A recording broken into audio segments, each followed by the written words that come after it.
The rifle cracked once. Clean, sharp, final. 800 meters downrange, the steel target dropped like a stone, dead center. Every head on the range turned, not because someone hit it, because she did.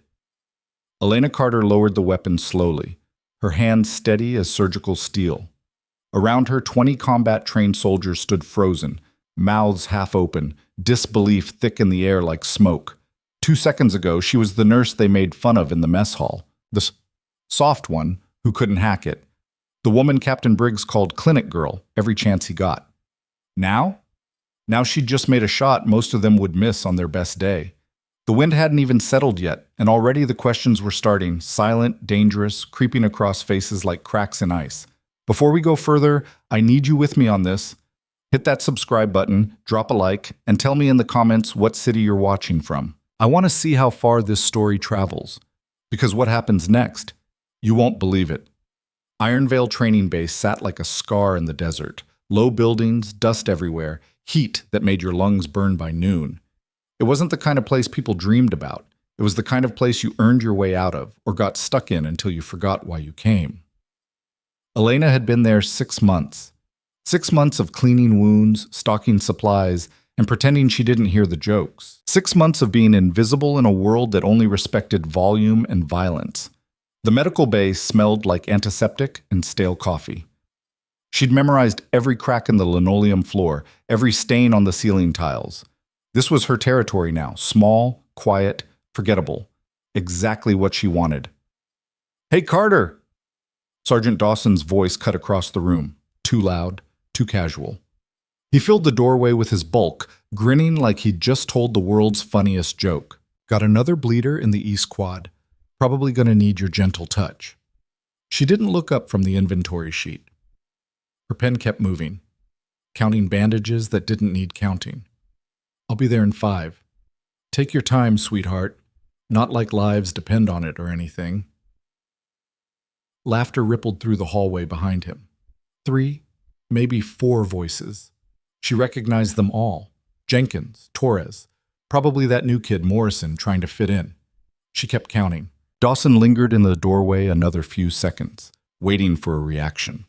When he didn't get one, he shrugged and walked away, still chuckling to himself. The thing about being underestimated, it gave you room to breathe, room to watch, room to see exactly who people were when they thought you didn't matter. And Elena had gotten very good at watching. She finished the inventory, grabbed her kit, and headed to the East Quad. The heat hit her like a wall the moment she stepped outside. July in Nevada meant the kind of heat that made you question every decision that led you to this exact spot on Earth. The bleeder turned out to be nothing, a split knuckle from someone punching a wall in frustration. She cleaned it, wrapped it, sent the recruit on his way with a lecture he didn't listen to. Standard Tuesday morning. Back in the bay, she restocked her kit methodically. Gauze, tape, antiseptic wipes, everything in its place, everything controlled. "Carter." She turned. Captain Marcus Briggs stood in her doorway, arms crossed, filling the space with the kind of presence that demanded attention. Mid-40s, built like a bulldog that had seen too many fights, with a voice that could strip paint off walls and an ego twice as wide as his shoulders. "Sir?" He looked around the medical bay like he was inspecting it for the first time, even though he'd been here dozens of times before. His gaze landed on her coffee mug, the one with the faded university logo she'd bought at a thrift store because it was cheap. "You settling in okay?" "Yes, sir." "Good, good." He nodded slowly, but his eyes said something different. They always did. "You know, I've been thinking about your assignment here." She waited. She'd learned early that Briggs liked the sound of his own voice, especially when he thought he was making a point. This base runs on discipline, toughness, the kind of mental fortitude that separates soldiers from civilians. He stepped further into the room, his boots heavy on the floor. "Medical support is important, don't get me wrong, but it's different, softer." There it was, the word he loved to use. "I understand, sir." "Do you?" He tilted his head, studying her. "Because I look at you, Carter, and I see someone who couldn't handle the real work. Someone who took the easy route." She met his eyes, kept her face neutral. "I'm here to do my job, sir." "Your job?" He laughed, short, sharp, dismissive. Your job is to patch up scraped knees and hand out aspirin. That's not what builds soldiers. Understood, sir. You don't even fight back. He shook his head, something like disappointment crossing his face. That's your problem right there. No spine. This is a combat base, Carter. We don't need soft. She said nothing, just held his gaze until he got bored and left. When the door finally closed behind him, she exhaled slowly and went back to her inventory. Words were cheap, proof was everything, and she wasn't ready to show hers yet. The days blurred together after that. Wake at 05:30, shower. Coffee that tasted like battery acid. Morning rounds in the bay, lunch in the mess hall where she sat alone and pretended not to hear the conversations around her. Afternoon appointments, dinner, sleep, repeat. The recruits treated her like furniture, useful when they needed her, invisible otherwise. The officers barely acknowledged her existence except to remind her of her place. Even the other medical staff kept their distance, like mediocrity was contagious. Fine by her. She'd come to Iron Vale to disappear, and for 6 months it had worked. She was just another face in a sea of uniforms, another name on a roster that no one bothered to remember. Until the accident. It happened on a Tuesday, mid-morning during a routine obstacle course run. The heat was already pushing 90 degrees, the kind that made sweat pour and tempers flare. PFC Jackson, 22, cocky, built like a linebacker with shoulders that barely fit through doorways, was showing off for his squad. "Watch this!" he yelled, charging toward the rope swing section. Elena was 50 yards away, reorganizing supplies in the field medical station, when she heard it, the sound of overconfidence meeting physics. A meaty thud, then silence, then screaming. "Medic! We need a medic! Now!" She didn't run. Running made you sloppy, made you miss things. She moved fast, controlled, her kit already open by the time she reached the crowd of recruits standing in a useless circle. Jackson was on the ground, pale as chalk, eyes wide with the kind of fear that came from seeing your own blood. His left leg was bent wrong, and red was spreading fast across his cargo pants. Too fast, too much. Arterial. She knew it before she even knelt down. "Move." The word came out sharp, commanding. 3 recruits stumbled back. "You—" She pointed at the nearest one, a kid who looked like he was about to vomit. "Apply pressure here, right here. Don't let go. Don't ease up. You—" Another recruit, older, more steady. "Elevate his leg. Keep it higher than his heart." Her hands were already working, cutting away fabric, exposing the wound. Femoral artery, nicked, not severed. Blood pulsing between Jackson's fingers where he gripped his thigh, his knuckles white. "Am I—" His voice cracked.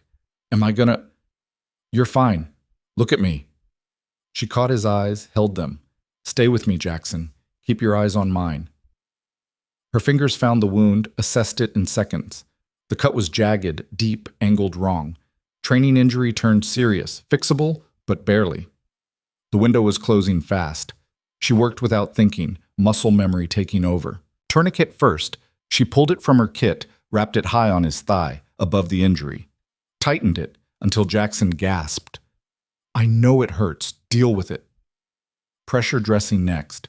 She packed the wound, her movements precise and mechanical, like she'd done this 1,000 times before. Because she had. Just not here. Not in the safe, controlled environment of a training base where injuries were supposed to be minor. "Talk to me, Jackson. Where are you from?" "Well, what?" "Where are you from? Keep talking." "Ohio, Cleveland." "Yeah? You a Browns fan?" "Hell yeah." "That's rough." She worked while she talked, her hands never stopping. "They break your heart every season?" "Every damn year." His breathing was steadying, color creeping back into his face. Within 3 minutes, the bleeding slowed to a manageable level. Within 5, it stopped completely. She sat back on her heels, checking her work. Clean, controlled, textbook. "You're going to be fine," she said quietly, packing her kit. "But you're done showing off for the day." Jackson managed a weak laugh. "Yes, ma'am." The recruit who'd been applying pressure looked at her with something close to awe. "Holy hell, Carter, that was textbook." She stood, wiping her hands on a clean cloth. Get him to the hospital wing. Tell them I sent you. They'll know what to do. She walked away before they could ask questions, before anyone could wonder where she'd learned to move like that, to work like that, to command like that. Behind her, someone muttered, "Did you see her hands? They didn't even shake." Someone else, "Yeah, but she's a nurse. That's literally her job." "I don't know, man. That didn't look like regular nurse stuff." Elena kept walking. That night, the mess hall buzzed with the story. She sat in her usual spot, corner table, back to the wall, tray of food she barely touched, and listened to them piece together something they didn't understand. Jackson would have bled out if she hadn't been there. She moved like a combat medic. Nah, combat medics aren't that fast.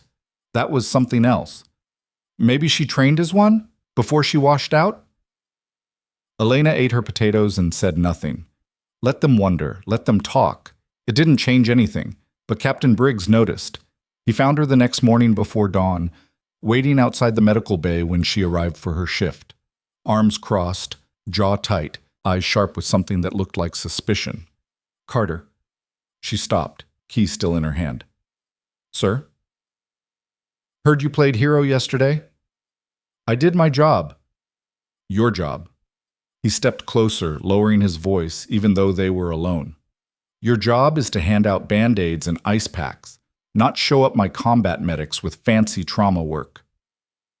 She said nothing, just held his gaze, steady and unflinching. "Where'd you learn to work a tourniquet like that?" "Training, sir." "What training?" "Basic medical, same as everyone else." "Bullshit." The word came out flat, certain. "I've seen basic medical training. That wasn't it." She waited, knowing he wasn't done. He leaned in closer, voice dropping to barely above a whisper. "I don't know what you think you're proving, Carter. I don't know what game you're playing, but this tough girl act, it doesn't fly here. You're soft. You'll always be soft. And one decent save doesn't change that. Understood, sir." He waited, like he expected her to argue, to defend herself, to give him something to latch onto. When she didn't, he scoffed and walked away, his boots heavy on the concrete. Elena unlocked the medical bay and went inside. The coffee she'd brought was already cold. She drank it anyway. 2 weeks passed.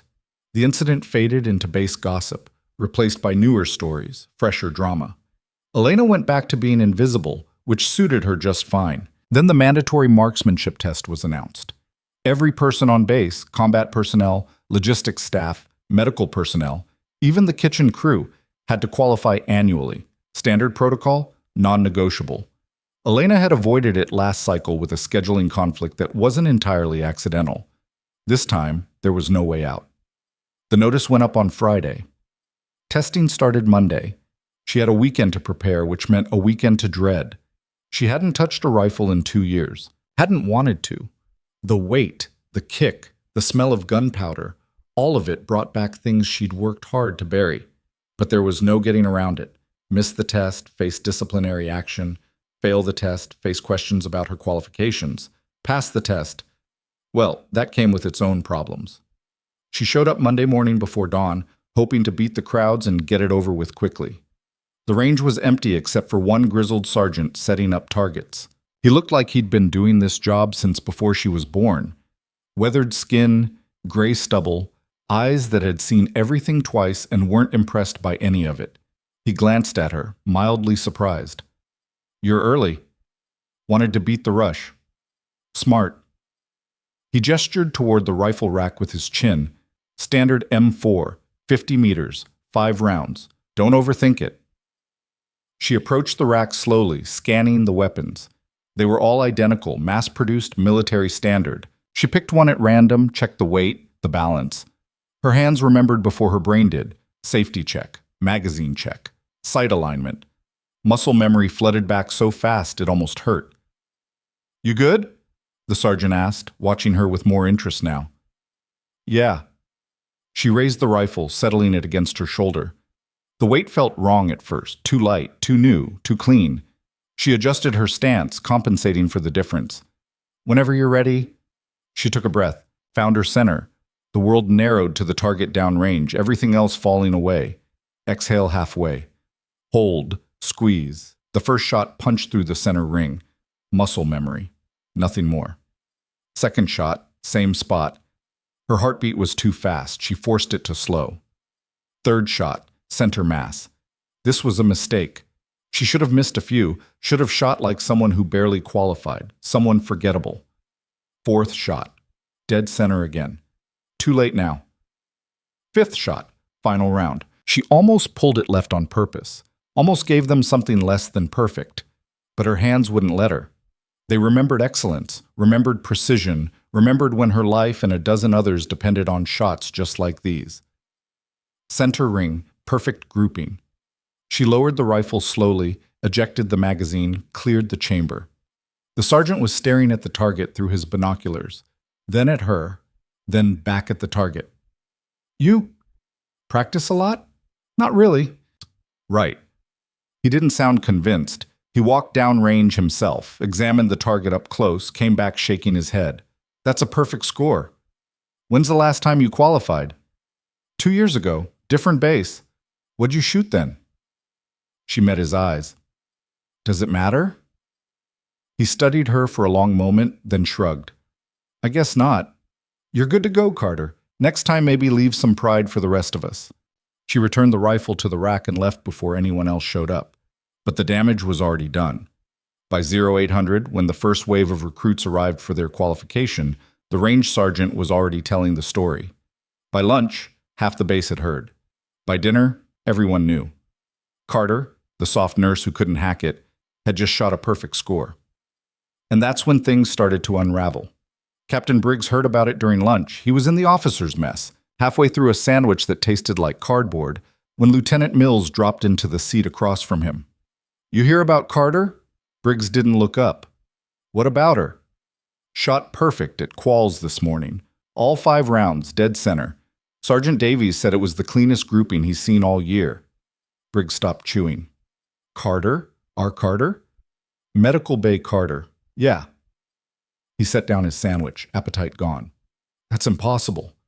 Davies doesn't lie about scores. Briggs stood, left his tray, and headed straight for the range office. He found the logs himself, scanned down to Carter's name, saw the score with his own eyes. Perfect. Absolutely perfect. He crumpled the page in his fist, then smoothed it out, read it again like the numbers might change. They didn't. Get her to my office, he told Mills. Now. Elena was restocking supplies when Mills found her. She knew what was coming before he even opened his mouth. Captain wants to see you. When? 5 minutes ago. She washed her hands, dried them slowly, and followed Mills across the base to Briggs' office. He was waiting inside, standing behind his desk, the crumpled range report in his hand.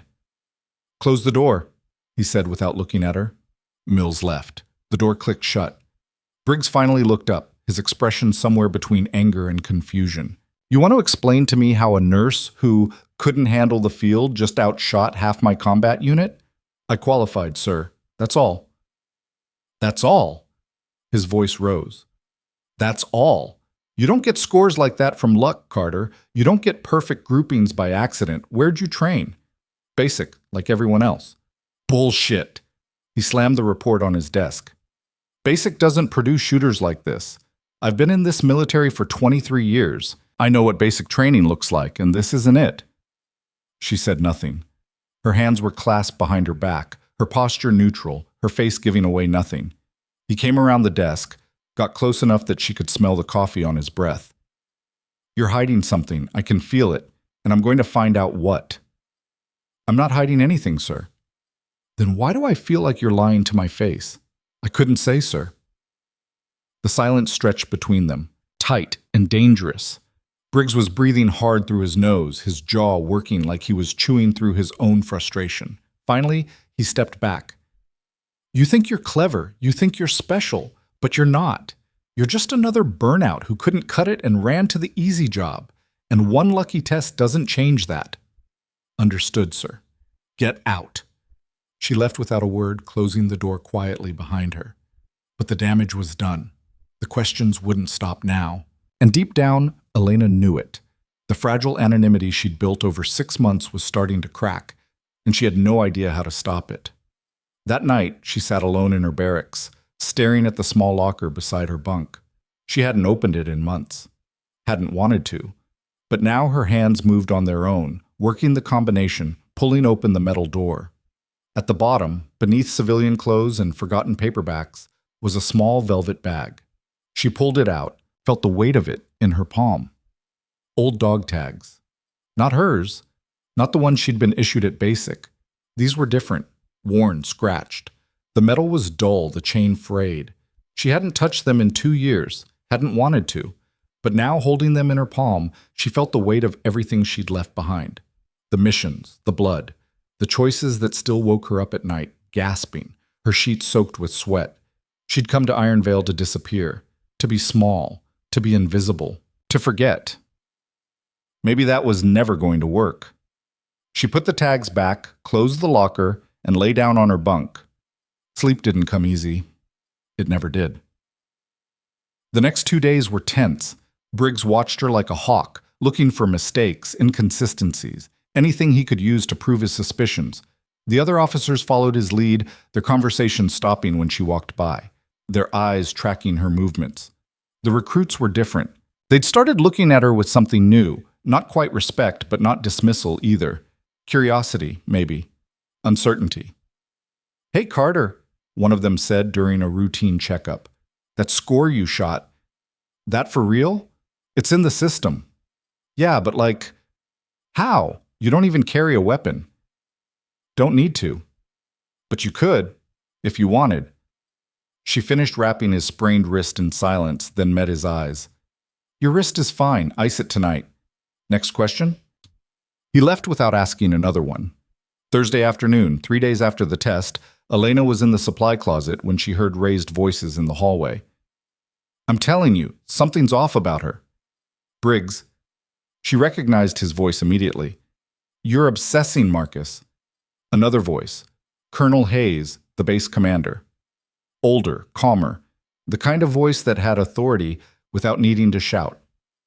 She passed a marksmanship test. That's her job. A perfect score isn't just passing. That's specialized training. So she's a good shot. Maybe she grew up hunting.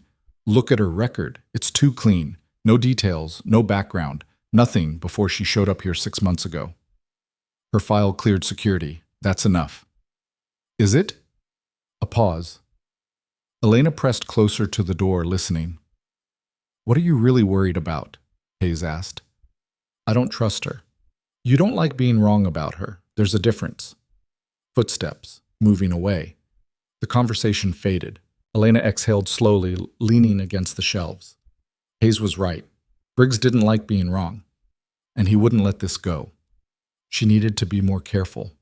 Smaller. Quieter. She was running out of time. Friday morning, the emergency alarm shattered the routine. It started at 0847, a blaring klaxon that sent everyone scrambling. Elena was in the medical bay cataloging medications when the sound hit. "All personnel, this is not a drill. Emergency situation in Sector 7. All medical and tactical teams report immediately. Repeat, this is not a drill." She grabbed her kit and ran. The training field was chaos when she arrived. Smoke billowed from the far end where the advanced combat simulator was located. A $1 million system designed to create realistic battlefield scenarios with computer-controlled opposition. Except something had gone catastrophically wrong. "What happened?" she shouted at the first officer she saw. "Simulation went live. The system's not responding to override commands. We've got 5 recruits trapped inside with active fire protocols running." "Active fire?" Her blood went cold. "You mean simunition rounds? They're not lethal, but at this range, with this volume..." He didn't need to finish. She understood.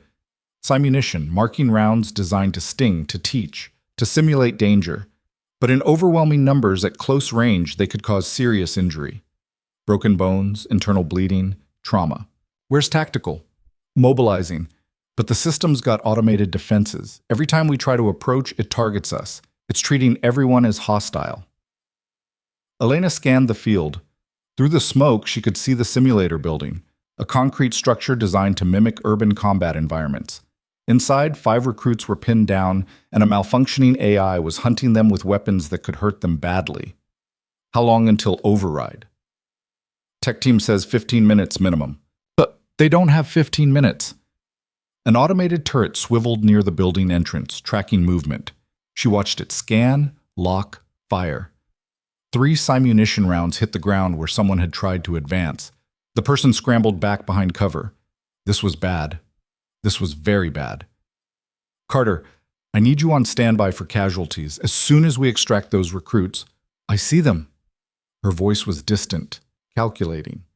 She was already moving, not toward the medical station, but toward the equipment shed on the east side of the field. Carter, where are you going? She didn't answer. Her mind was working through variables, angles, possibilities. The automated turret was the problem. It sat on a raised platform 300 meters from her current position, scanning in a 180-degree arc. Its control module was visible on the upper left quadrant, a small, vulnerable point that would shut down the entire system if damaged. 1 shot. That's all it would take. She found what she needed in the equipment shed: a rifle, a scope, ammunition, standard issue, nothing fancy. It would do. Carter, stand down, that's an order.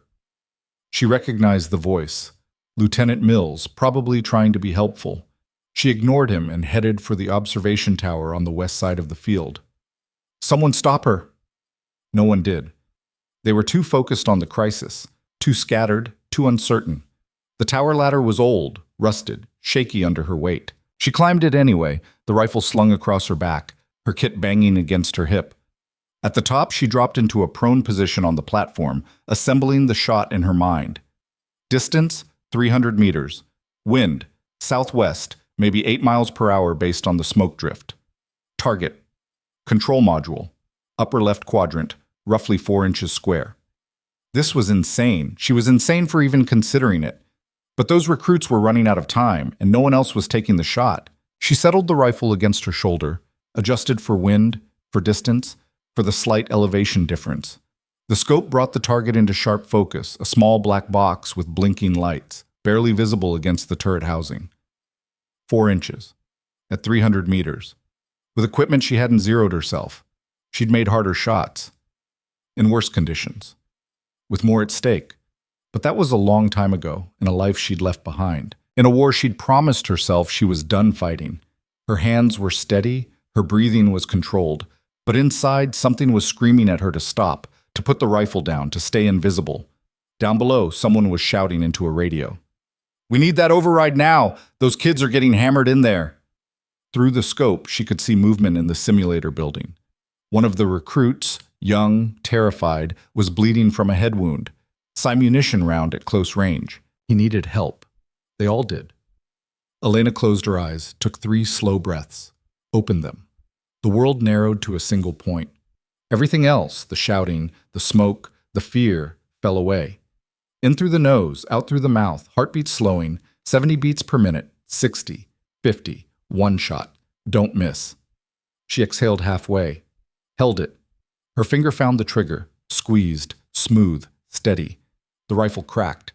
300 meters downrange, the control module sparked, shuddered, and went dark. The automated turret froze mid-scan, its weapons powering down. Silence fell across the field like a curtain dropping. Then, go, go, go! Get those recruits out! Move! Tactical teams rushed forward. The simulator building was breached within seconds. The trapped recruits were extracted, wounded but alive. Elena stayed on the tower, staring at the rifle in her hands. Her fingers were trembling now, just slightly, just enough to notice. The smell of gunpowder filled her nose, familiar and terrible. She'd done it again. Couldn't help herself, couldn't walk away. Carter! She looked down. Someone was climbing the ladder, not running, not rushing, but moving with the kind of deliberate purpose that meant trouble. Colonel Hayes reached the top, breathing hard despite his fitness. He was older than Briggs, mid-50s, with silver hair and sharp eyes that had seen too much of the world to be fooled easily. He stood there for a moment, just staring at her, at the rifle, at the distant turret still smoking from her shot. "That was a 300-meter shot," he said slowly, "on a 4-inch target in active wind conditions with equipment you've never zeroed." She lowered the rifle, ejected the magazine, cleared the chamber. Muscle memory. "Yes, sir." "Who the hell are you?" Before she could answer, Before she could figure out what lie might work, a voice crackled over Hayes' radio. "Colonel Hayes, this is command. We've got a situation. Carter's personnel file just flagged classified clearance. Repeat, classified clearance. She's not standard medical personnel. We're pulling her full record now." Hayes' expression shifted. Surprise, understanding, recognition, something close to respect. He reached for his radio. "Command, this is Hayes. Delay that pull. I'll handle this personally." "Sir, protocol requires—" "I said I'll handle it. Hayes out." He looked at Elena again, different now. Not like she was a problem, like she was a puzzle he was finally starting to solve. "Medic Carter," he said slowly, testing the words. "Or should I say, Sergeant Carter? Staff Sergeant? What was your real rank?" The name, her real rank, hit her like a physical blow. She hadn't heard it in 2 years, hadn't wanted to. "It's just Elena now, sir." "No." Hayes shook his head slowly. "It's really not." Behind them, the base was erupting, officers converging, medics treating the wounded recruits, tactical teams securing the malfunctioning simulator. Questions flying, radios crackling, the truth spreading like wildfire through the ranks. And in his office, Captain Marcus Briggs sat frozen at his desk, staring at a file that had just appeared on his computer screen. A file he'd requested 3 days ago and been denied access to. A file that someone in command had finally sent him, marked classified, clearance required. He read it once, twice. His hands started shaking. Carter, Elena. Marie rank, Staff Sergeant E6. Specialty, Special Operations Combat Medic Unit Attachment, Tier 1. Operations, details redacted. Combat deployments, 7 confirmed enemy kills. 17 personnel saved under fire, 43. Decorations, Distinguished Service Cross, Silver Star, Bronze Star, 2. Purple Heart, 1.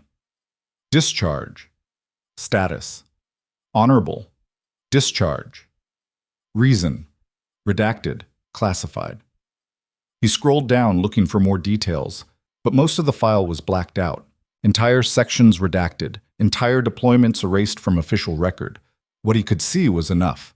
The woman he'd called soft had more combat experience than half his officer corps combined.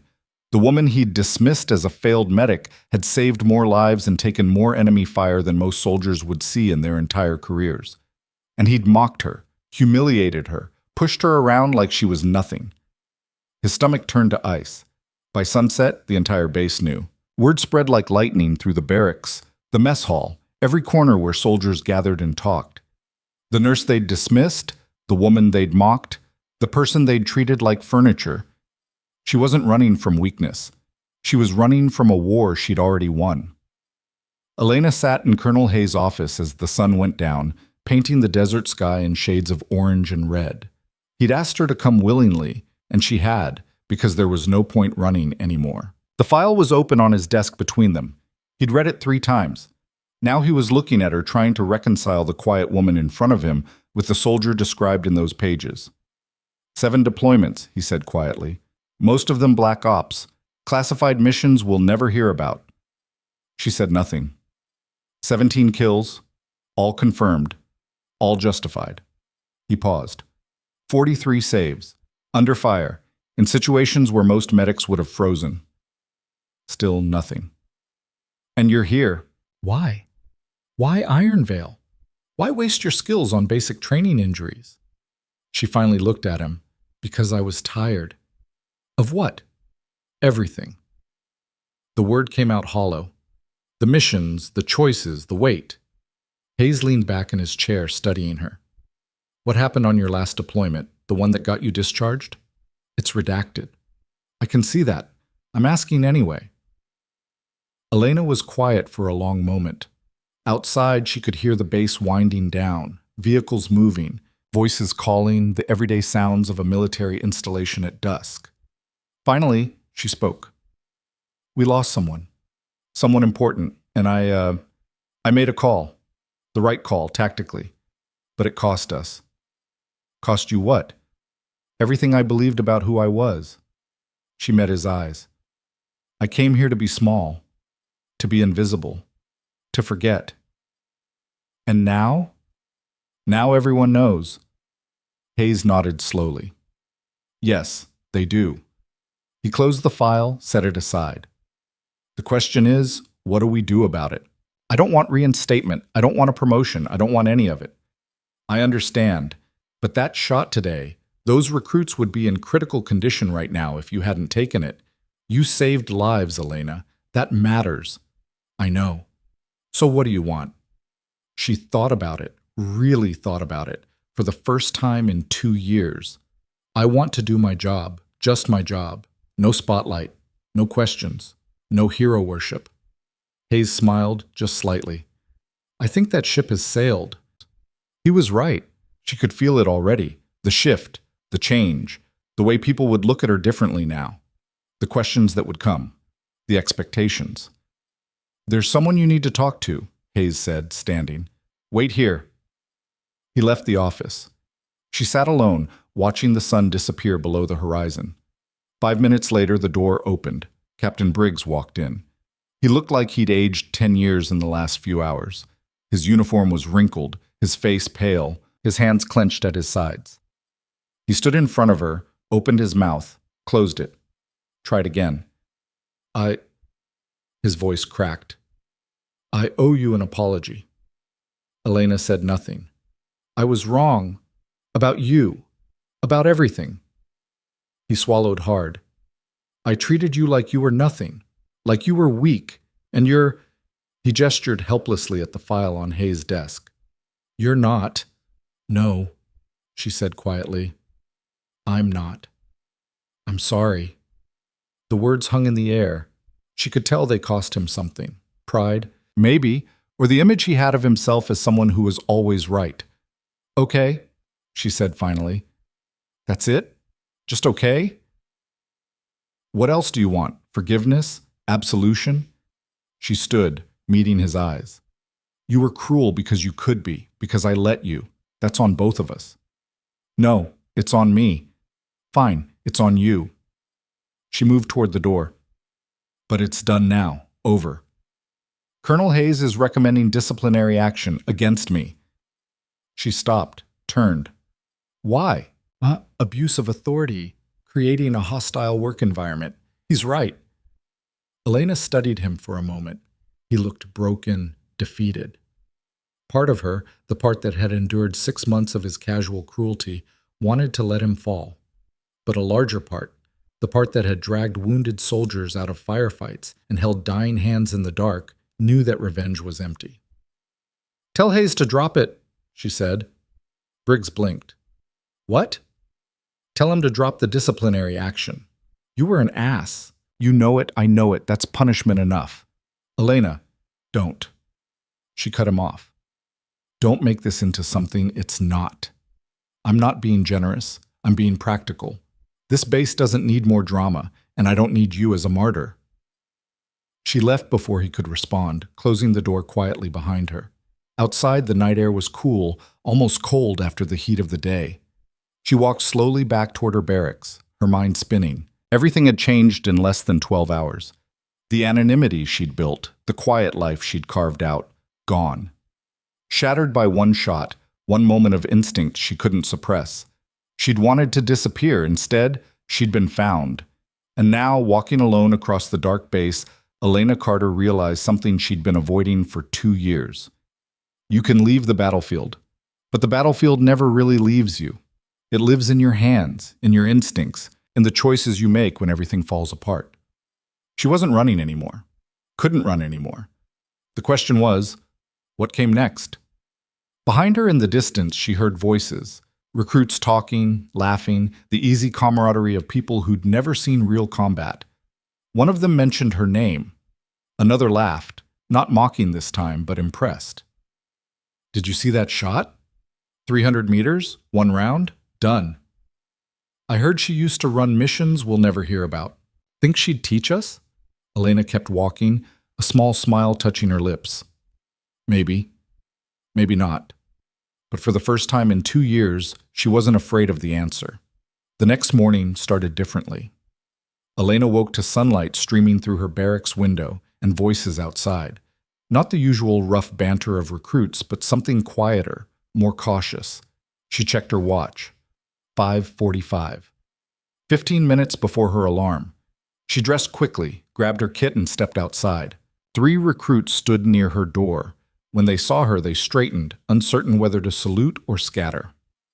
"Ma'am," one of them said, a kid named Porter, maybe 20, with nervous eyes. "We were wondering, if you have time, spit it out. Could you teach us about breathing control for marksmanship?" Elena studied them. They looked genuinely curious, not mocking. That was new. "You have instructors for that." "Yeah, but—" Porter hesitated. "They're not you." She almost said no. Almost told them to get back to their regular training and leave her alone. But something stopped her. Maybe the earnest hope in their faces, maybe the realization that saying no would just make them more curious. "Fine. Tomorrow. 600. East Range. Bring your own rifles. Don't be late." Their faces lit up. "Yes, ma'am. Thank you, ma'am." They practically ran off, already talking excitedly among themselves. Elena sighed and headed to the medical bay. This was exactly what she'd wanted to avoid. Attention, expectations, people looking at her like she had answers. But the cat was out of the bag now, claws and all. The medical bay felt different when she unlocked the door. Same linoleum floors, same stale coffee smell, same everything. But she felt exposed here now, like the walls had thinned overnight. She'd barely started her morning inventory when Colonel Hayes appeared in the doorway. "Got a minute?" "Yes, sir." He came inside, closed the door behind him. His face was serious but not angry, more thoughtful, like he was working through a problem. "I've been thinking about your situation. My situation. You're good at what you do, Elena. Better than good.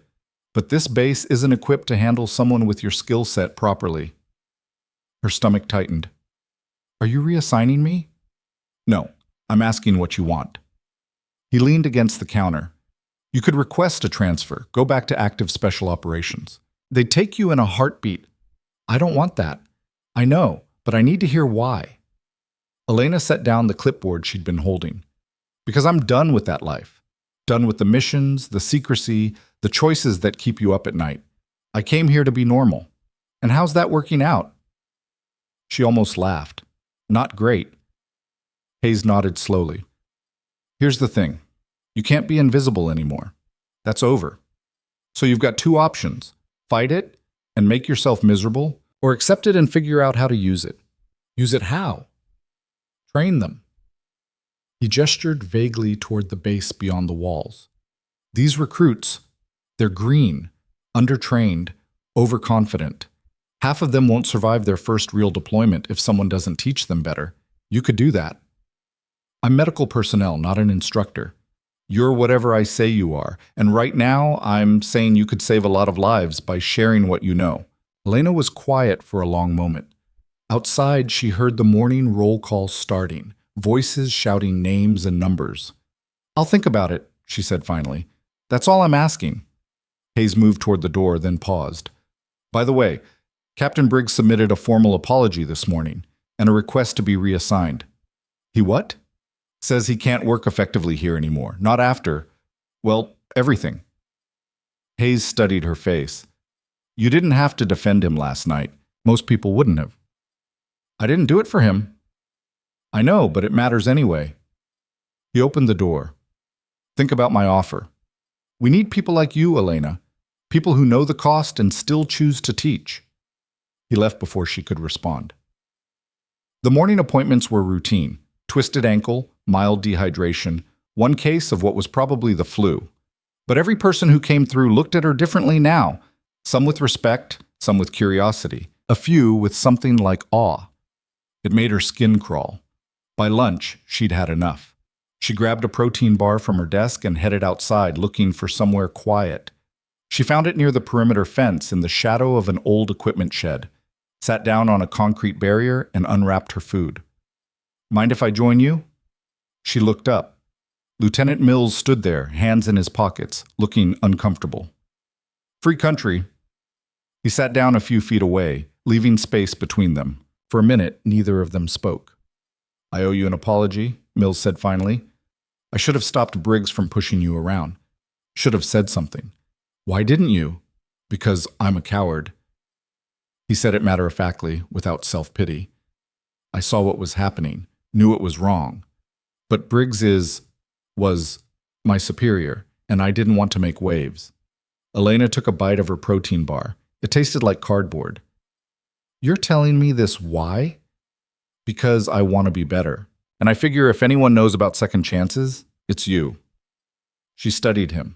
Mills was young for a lieutenant, maybe 30, with the kind of earnest face that probably got him underestimated a lot. You want advice? Yeah. Stop apologizing and start doing different. Words are cheap. Action is what counts. He nodded slowly. Fair enough. He stood, brushed off his pants. For what it's worth, that shot yesterday? That was the most incredible thing I've ever seen. It was just a shot. No, it wasn't. He met her eyes. It was someone choosing to help when they didn't have to. That matters. He walked away before she could respond. Elena finished her protein bar alone, watching the desert shimmer in the afternoon heat. People kept surprising her. Some good, some bad, most somewhere in between. She'd forgotten that, in her 2 years of hiding. Forgotten that humans were complicated, messy, capable of change. Maybe she'd been wrong to write them all off. That evening, she kept her word and showed up at the East Range at 05:55 the next morning. Porter was already there with 2 friends, Jackson, the guy she'd saved from bleeding out, and a woman named Rodriguez with sharp eyes and a sharper attitude. You're early, Elena said. Didn't want to miss it, Porter replied. She had them spread out on the firing line, checked their stances, their grip, their breathing. You're all doing it wrong, she said bluntly. Rodriguez bristled. Our instructors said, your instructors taught you to pass a test. I'm teaching you to survive. Elena moved behind Porter, adjusted his shoulders. Marksmanship isn't about strength, it's about control. You force it, you miss. You let it happen, you hit. She worked with them for 45 minutes, correcting tiny things. Finger position, breathing rhythm, the way they squeezed instead of pulled the trigger. By the end, Porter's grouping had tightened by 3 inches. Jackson was actually hitting center mass consistently. Rodriguez was still fighting her instincts, but she was trying. Tomorrow, same time, Elena said. Bring anyone who's serious about learning. Leave the gawkers at home. Yes, ma'am. Word spread fast. By the second session, she had 8 recruits. By the 4th, 15. By the end of the week, she was running 2 sessions, one at dawn, one at dusk, and still turning people away. Colonel Hayes watched from a distance, saying nothing. But she caught him smiling once, and she knew what it meant. She was teaching, and she was good at it. But not everyone was happy about it. 2 weeks after the simulator incident, Elena was leaving the evening range session when she heard voices arguing near the barracks. She recognized one of them immediately. Sergeant Dawson, the one who'd called her sweetheart and made jokes about her gentle touch. I'm telling you, it's a joke, he was saying to someone. She gets one lucky shot and suddenly everyone thinks she's some kind of hero. That wasn't luck. The other voice, younger, uncertain. Sure it was. Right place, right time. She's still just a nurse playing soldier. Elena stepped around the corner.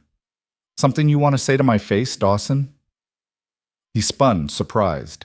Then his expression hardened into something ugly. Yeah, actually. I think this whole thing is bullshit. You've got everyone fooled, but I see through it. See through what? This act, this tough girl routine. You couldn't hack it in the field, so you bailed and hid in medical. Now you're pretending you were some kind of operator? Please. The other person, a recruit Elena didn't know, looked uncomfortable and walked away quickly. Elena stepped closer to Dawson. You think I'm pretending? I know you are. Then you don't know anything. Her voice was quiet, almost gentle. And that's going to be a problem for you. Is that a threat? It's a fact. You're so busy being bitter that you can't see what's right in front of you. And what's that? That I don't need to prove anything to you or anyone else. She moved past him, her shoulder brushing his. But keep talking. Keep making yourself look small. It's working. She walked away, her hands steady, her heart rate normal. But inside, something cold and sharp had woken up. The part of her that knew how to handle threats, how to read danger, how to end problems before they started. She'd thought she'd left that part behind. Maybe she'd been wrong. The next day, during routine morning rounds, Elena was treating a sprained wrist when Lieutenant Mills burst into the medical bay. "We've got a situation. Training exercise gone wrong in Sector 4. She was already moving. How many injured? At least 3, maybe more. It's complicated." They ran across the base together. Mills filled her in as they moved. A rappelling exercise had failed when old equipment gave way. Multiple recruits had fallen 15 feet onto rocky ground. When they arrived, chaos greeted them. 2 recruits were conscious but immobilized, afraid to move because of back pain. A third was unconscious, bleeding from a head wound, and Sergeant Dawson was in charge of the scene, barking orders that made no sense. "Get them up! We need to clear this area." "Stop!" Elena's voice cut through the noise like a blade. "Nobody moves them." Dawson turned, his face red. "I'm in command here, Carter. You don't give orders. Those 2 have potential spinal injuries. You move them wrong, they're paralyzed for life. Is that what you want?" "They're fine. They're just scared." Elena ignored him and moved to the first recruit, a kid named Morrison, pale and shaking. "Where does it hurt?" My back. I can't feel my legs." "Okay, don't move. We're going to stabilize you." She looked at Mills. "Get me backboards, 2 of them, and cervical collars." Mills ran. Dawson grabbed her arm. "I said I'm in command." She looked at his hand on her arm, then at his face. Something in her expression made him let go. "You want to be in command?" she said quietly. "Then command. Tell everyone to step back and give me room to work. Or get out of my way and let someone competent handle it." For a moment she thought he might actually swing at her. His jaw clenched, his fists balled up, his whole body radiating fury. Then Colonel Hayes appeared, seemingly from nowhere. "Problem, Sergeant?" Dawson straightened. "No, sir. Just coordinating the response." "Good. Then coordinate by doing exactly what Medic Carter tells you." Hayes looked at Elena. "What do you need?" "Backboards, collars, ambulance on standby, and everyone except essential personnel backs up 20 feet. You heard her. Move!" The crowd dispersed. Mills returned with the equipment. Elena worked quickly, efficiently, stabilizing Morrison first, then the second recruit with back pain. The third, the unconscious one, required more care, possible skull fracture, definite concussion, bleeding that needed immediate pressure. She worked for 20 minutes straight, her hands never shaking, her voice never wavering. By the time the ambulance arrived, all 3 recruits were stable and ready for transport. Hayes pulled her aside as they loaded the last one. "You saved their lives. Again. I did my job. It's more than that. You know it is." She looked at Dawson, who was standing apart from everyone else, his face dark with humiliation and rage. "He's going to be a problem," she said quietly. "I'll handle him." "No, let me." Hayes raised an eyebrow. "How?" "By doing exactly what I've been doing, being better. Eventually, he'll either learn or he'll break. And if he breaks badly," Elena met his eyes, "then we'll deal with it." That night, she couldn't sleep. She lay in her bunk, staring at the ceiling, her mind replaying the day. Morrison's terrified face, Dawson's fury, Hayes' quiet confidence in her. She'd spent 2 years trying to be invisible, and now she was more visible than ever. Teaching recruits, saving lives, making enemies. This wasn't what she'd wanted, but maybe it was what she needed. At 200, she gave up on sleep and went outside. The desert night was cold, the stars bright and sharp overhead. She walked to the perimeter fence and stood there, breathing the clean air.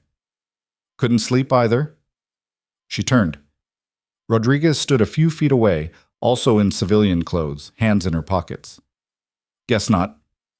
Rodriguez came closer, leaned against the fence beside her. "That thing today, with Morrison. That was incredible. It was routine." "No, it wasn't." Rodriguez was quiet for a moment. "Can I ask you something?" "Depends on the question." "Why'd you leave? Special ops, I mean. If you were that good, why walk away?" Elena was silent for a long time. The question hung between them, heavy with implications. Because being good at something doesn't mean it's good for you, she said finally. I don't understand. You will. Eventually, if you stay in long enough. Elena pushed off the fence. Get some sleep, Rodriguez. You've got early range practice. Yes, ma'am. Elena walked back to her barracks alone, her thoughts churning. She'd given Rodriguez a real answer, maybe more real than she'd intended. Being good at war didn't make war good. Being good at killing didn't make killing right. She'd learned that the hard way, in places she couldn't talk about, doing things she'd never forget. Coming to Iron Vale had been an escape, but maybe it was also a second chance. The next morning brought new problems. Elena was running her dawn session when a staff car pulled up to the range. Colonel Hayes stepped out, along with someone she didn't recognize, a woman in civilian clothes with federal agent written all over her. Carter, a word. Elena left the recruits to practice and walked over. Up close, the woman was maybe 40, with cold eyes and a colder smile. This is Special Agent Vance, Hayes said. She's with military intelligence. She has some questions about your service record. Elena's stomach went cold. My record is sealed. Sealed, yes. Not forgotten. Vance's smile didn't reach her eyes. I'm here because someone requested information about you. Someone with clearance high enough to trigger flags. Who? Can't say. But they're asking questions about your last deployment, the one that got you discharged. The world tilted slightly. Elena kept her face neutral, but inside everything was screaming. That mission is classified. I'm aware, which is why I'm here to remind you that discussing it with anyone at all, would be a violation of federal law. Vance stepped closer. You've been making waves, Sergeant Carter, drawing attention. That's dangerous for someone with your history. I'm not using my rank anymore. No, but you're still using your skills, and people notice. Vance pulled out a business card, handed it over. If anyone asks about your past, you call me immediately. Understood? Elena took the card. Understood. Vance nodded to Hayes and walked back to the car. It drove away, leaving dust in its wake. Hayes turned to Elena. What was that about? Exactly what she said. A reminder. Of what? That some things don't stay buried. Elena looked at the card, then pocketed it. I need to get back to my session. Elena? I'm fine, sir. She walked back to the range, her mind racing. Someone was asking questions about her. Someone with enough clearance to trigger intelligence community protocols. That meant someone high up, someone with access, someone who knew what she'd done and why she'd left. The question was, why now? After 2 years of silence, why start digging? She pushed the thoughts aside and focused on her recruits. Porter was improving steadily. Jackson had natural talent, but lacked discipline. Rodriguez was all discipline and no instinct. She worked with them for another hour, her mind half on the training, half on the problem she couldn't see but could feel creeping closer. That afternoon, she was inventorying supplies when her door opened without a knock. Sergeant Dawson stood there, his face flushed with anger or alcohol or both. We need to talk. Make an appointment. This can't wait. He came inside, closed the door. You've made a fool of me. In front of everyone. Elena set down her clipboard carefully. I've done my job. If that makes you look bad, that's on you. You think you're so much better than everyone else. I think I'm trained differently. There's a difference. You're a fraud. His voice rose. Playing soldier, playing hero. But I know the truth. What truth is that? You washed out. Couldn't handle it. That's why you're here, hiding in medical. Elena stood slowly, meeting his eyes. She was smaller than him by 6 inches and 50 pounds, but she didn't look away. You're drunk, Dawson. Go sleep it off. Or what? You'll shoot me? He laughed bitterly. That's all you've got, isn't it? One lucky shot and everyone thinks you're special. Last chance, walk away. Make me. The air in the room changed. Elena felt it shift, felt the old instincts rising. She'd spent 2 years suppressing them. But they were still there, sharp and ready. She took one step forward. You really want to do this? For a moment, Dawson hesitated. Something in her eyes, in her posture, and the absolute stillness of her voice made him reconsider. Then his pride won out. He reached for her, hands going for her shoulders. She moved. Not fast, not dramatic, just precise. She caught his wrist, twisted, used his momentum against him. 3 seconds later, Dawson was face down on the floor with his arm locked behind his back and Elena's knee between his shoulder blades. "Get off me!" "No." Her voice was calm, almost gentle. "Not until you understand something. I don't want to hurt you. I don't want to embarrass you. I just want to do my job.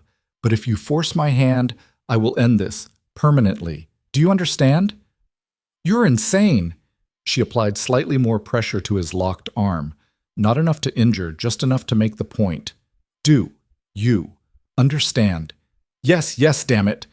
She released him and stepped back. He scrambled to his feet, his face red, breathing hard. "You just assaulted a superior officer. You came into my workspace drunk and tried to grab me. That's assault. I defended myself. That's protocol." She picked up her clipboard like nothing had happened. "But go ahead and report it. I'm sure Colonel Hayes will be fascinated to hear your version." Dawson stared at her, his chest heaving. For a moment she thought he might actually attack again. Instead, he turned and left, slamming the door behind him. Elena sat down slowly, her hands finally starting to shake. Not from fear, from adrenaline, from muscle memory, from the part of her that knew exactly how to handle threats like Dawson. She'd tried so hard to bury that part, but it kept surfacing, kept reminding her that some things couldn't be unlearned. 20 minutes later, Colonel Hayes showed up. "I just had a very interesting conversation with Sergeant Dawson. I can explain. He tried to resign, said he couldn't work here anymore, said you—" Hayes paused. "What exactly happened?" Elena told him. Everything. The confrontation, the physical altercation, her response. When she finished, Hayes was quiet for a long moment. "You could have seriously hurt him." "I know, I didn't." "Why not?" "Because hurting him would have proven his point, that I'm dangerous, out of control." She met his eyes. "I'm not, sir. I'm just trained." Hayes nodded slowly. "Dawson's gone. I'm accepting his resignation effective immediately." "You don't have to—" "Yes, I do. He's a liability. Has been for a while. You just forced me to see it." He moved toward the door. "You okay?" "Yes, sir." "Good, because tomorrow you've got a meeting with Base Command. They want to formalize your training program, make it official." Elena blinked. "Sir?" "You're good at this, Elena. Teaching, leading, and we need that."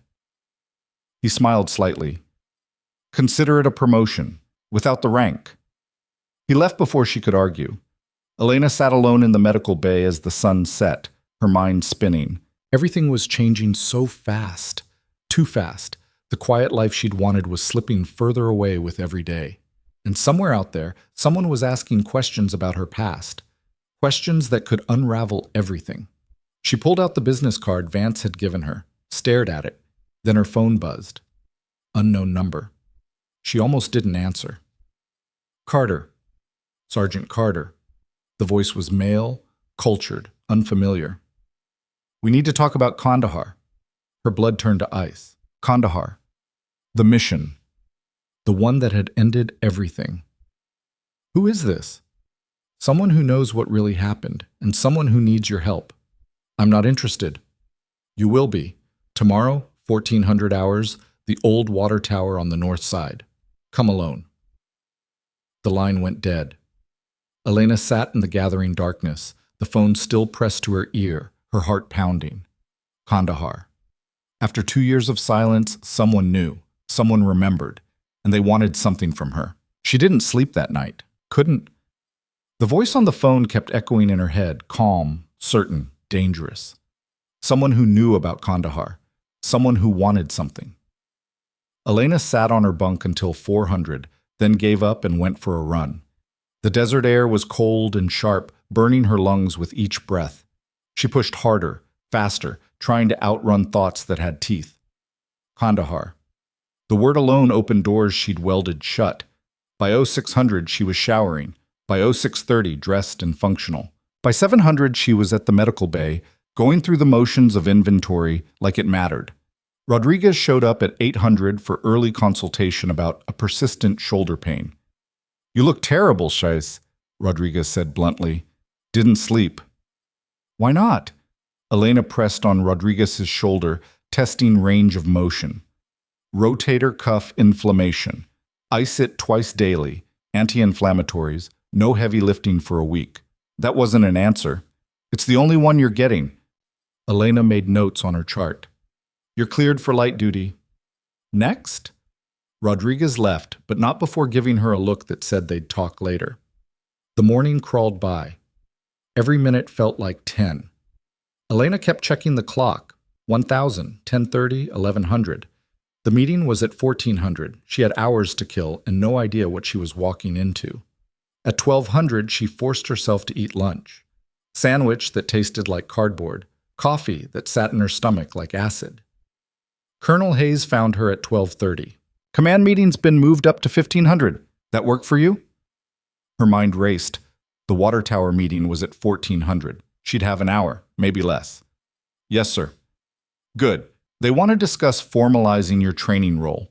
Possible civilian contractor position, which would give you more flexibility. I appreciate it."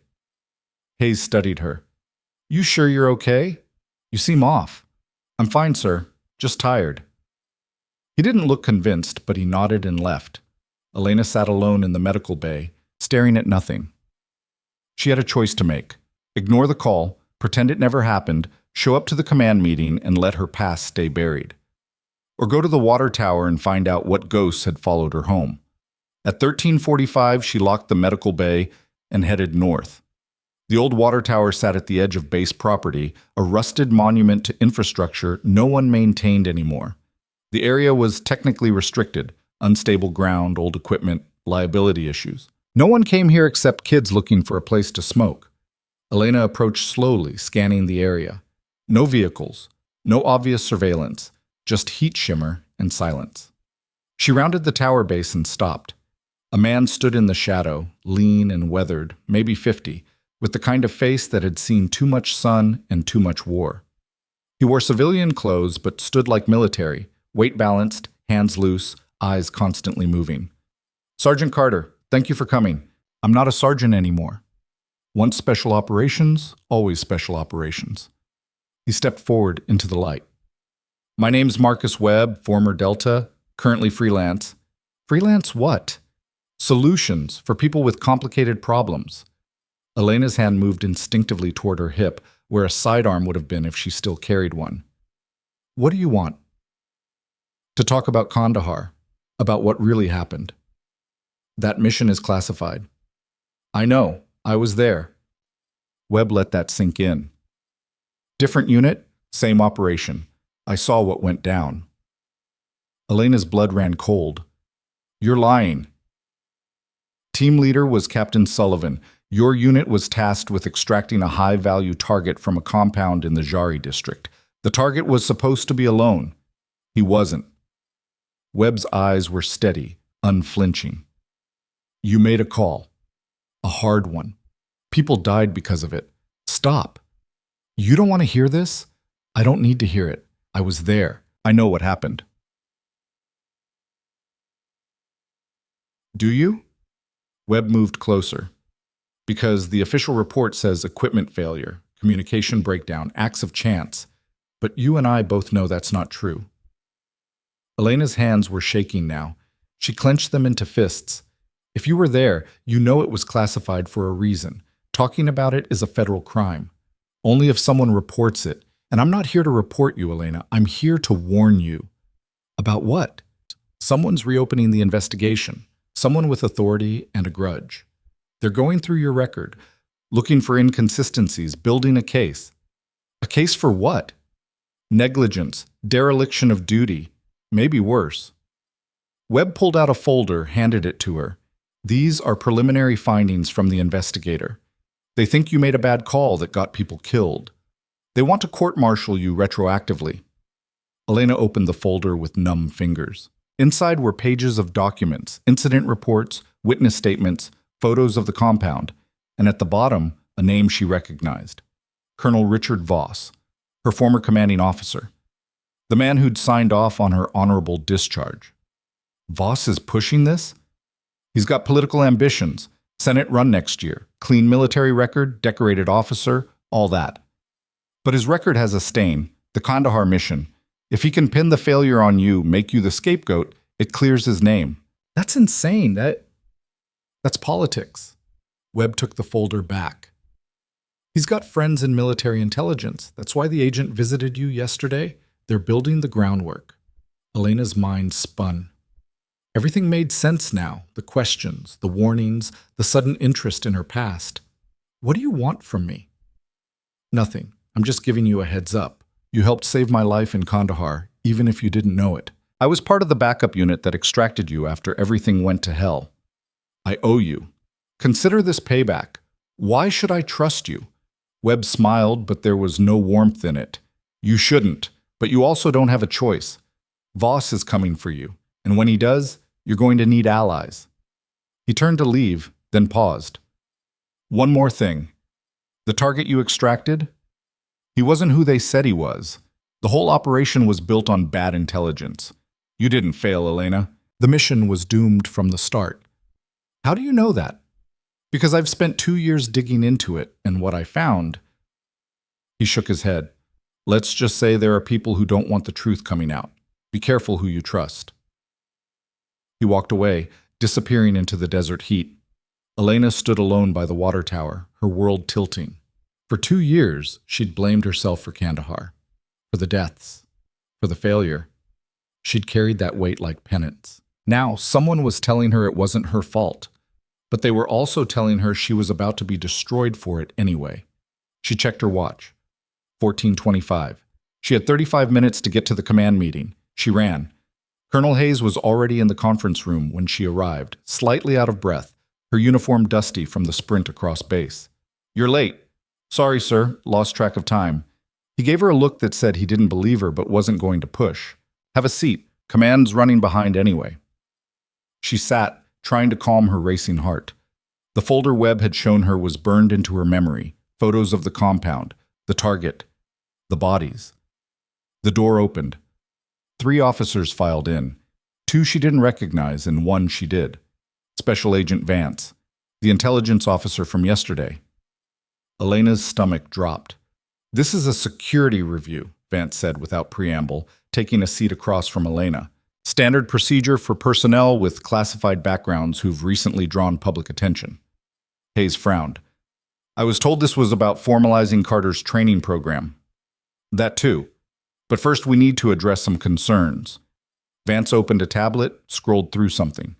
Sergeant Carter, your service record shows an honorable discharge 2 years ago. Can you explain the circumstances? I completed my term of service and chose not to re-enlist. But that's the official story. But your discharge came immediately after a classified operation went wrong. An operation that resulted in multiple casualties. Hayes straightened. What is this about? I'm just asking questions, Colonel. Vance's eyes never left Elena. The operation in question has recently come under review. We're trying to establish a timeline of events and decision-making processes. That mission is sealed, Elena said carefully. I can't discuss it without clearance. I have clearance, so does everyone in this room. Vance leaned forward. What I don't have is a straight answer about what happened. The official report is vague, almost deliberately so. Then maybe there's a reason for that. Or maybe someone's hiding something. The air in the room went tense. Hayes stood. Agent Vance, unless you're charging Medic Carter with something specific, this conversation is over. I'm not charging her with anything, yet. Vance stood as well. But I'm recommending a full review of her service record and a formal inquiry into the Kandahar operation. Until that's complete, I'm advising that Carter be placed on administrative leave. Like hell, Hayes said flatly. It's not your call, Colonel. Actually, it is. Carter is medical personnel under my command. Unless you have a direct order from someone higher up the chain than me, she stays where she is. Vance and Hayes stared at each other across the table. The other 2 officers looked uncomfortable, like they wanted to be anywhere else. Finally, Vance gathered her tablet. This isn't over. No, Hayes agreed. It's not. Vance left. The other officers followed. The door closed with a heavy click. Hayes sat down slowly, his face grim. Want to tell me what that was really about? Elena took a breath. There's someone trying to reopen an old case. Someone with political connections. They want to use me as a scapegoat. For what? A mission that went wrong. People died. The official story doesn't match what actually happened. And what actually happened? I can't tell you. It's classified. Hayes rubbed his face. This is bad, Elena. If they're pushing for an inquiry, they've got backing, high-level backing. I know. What are you going to do? I don't know yet. He studied her for a long moment. Whatever you did out there, I trust you had good reasons. But you need to be smart about this. Get a lawyer, document everything. Don't talk to anyone without representation. Yes, sir. And Elena? He met her eyes. Whatever happens, I've got your back. Something in her chest tightened. After 2 years of being invisible, of being dismissed, someone was standing with her. Thank you, sir. She left the conference room and headed straight for her barracks. Her mind was racing, trying to piece together a strategy. Webb had warned her this was coming, but warning didn't equal preparation. She needed information, evidence, something to fight back with. Her phone buzzed. Unknown number again. Carter, it's Webb. Meet me at the same place, 1 hour. I've got something you need to see. What? Proof that the mission was compromised from the start. The line went dead. Elena stared at her phone. This could be a trap. Webb could be working with Voss, gathering evidence, building a case. Or he could be telling the truth. She grabbed her jacket and headed back to the water tower. Webb was waiting, same spot, same stance. But this time he had a laptop. This is risky, he said, opening the computer. What I'm about to show you was obtained through channels that aren't exactly legal. I don't care about legal. I care about the truth. He turned the screen toward her. This is communications traffic from the week before Kandahar, encrypted channels between command and the intelligence unit that provided target information. Ishwam umchas sit batatin. Elena scanned the messages. Most were routine, coordinates, timing, logistics. But then she saw something that made her blood freeze. A message flagged as high priority, sent 12 hours before the mission. Asset reliability questionable. Recommend delay pending verification. The response came from Colonel Voss. Mission proceeds as planned. Window closing. Accept elevated risk. He knew, Elena whispered. He knew the intelligence was bad and sent us anyway. Gets better. Webb scrolled down. This is from 2 hours before insertion. Another warning. This one from CIA liaison. The message was blunt. Source credibility compromised. Target may be aware. Abort recommended. Voss's response, too late to abort. Teams are in position. We proceed. Elena felt sick. He sacrificed us. For what? A promotion? A headline? For success, or what he thought would be success. Webb closed the laptop. The target was supposed to be a major intelligence win. High-value terrorist, big arrest, career-making stuff. Voss gambled that the warnings were wrong. He lost. And now he's trying to make it my fault. Exactly. If he can paint you as the one who made bad decisions in the field, he comes out clean. The mission failed because of poor execution, not poor planning. He stays a hero. You become the cautionary tale.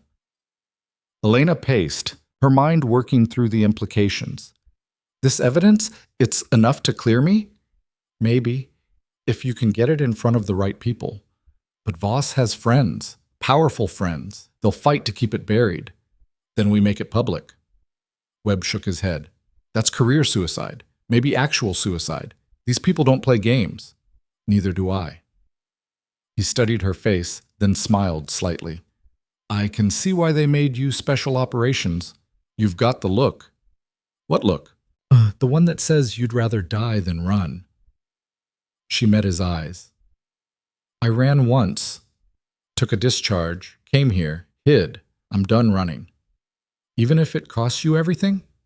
I've already lost everything that mattered. What's left is just time. Webb nodded slowly. All right, here's what we do. I've got copies of this data secured in multiple locations.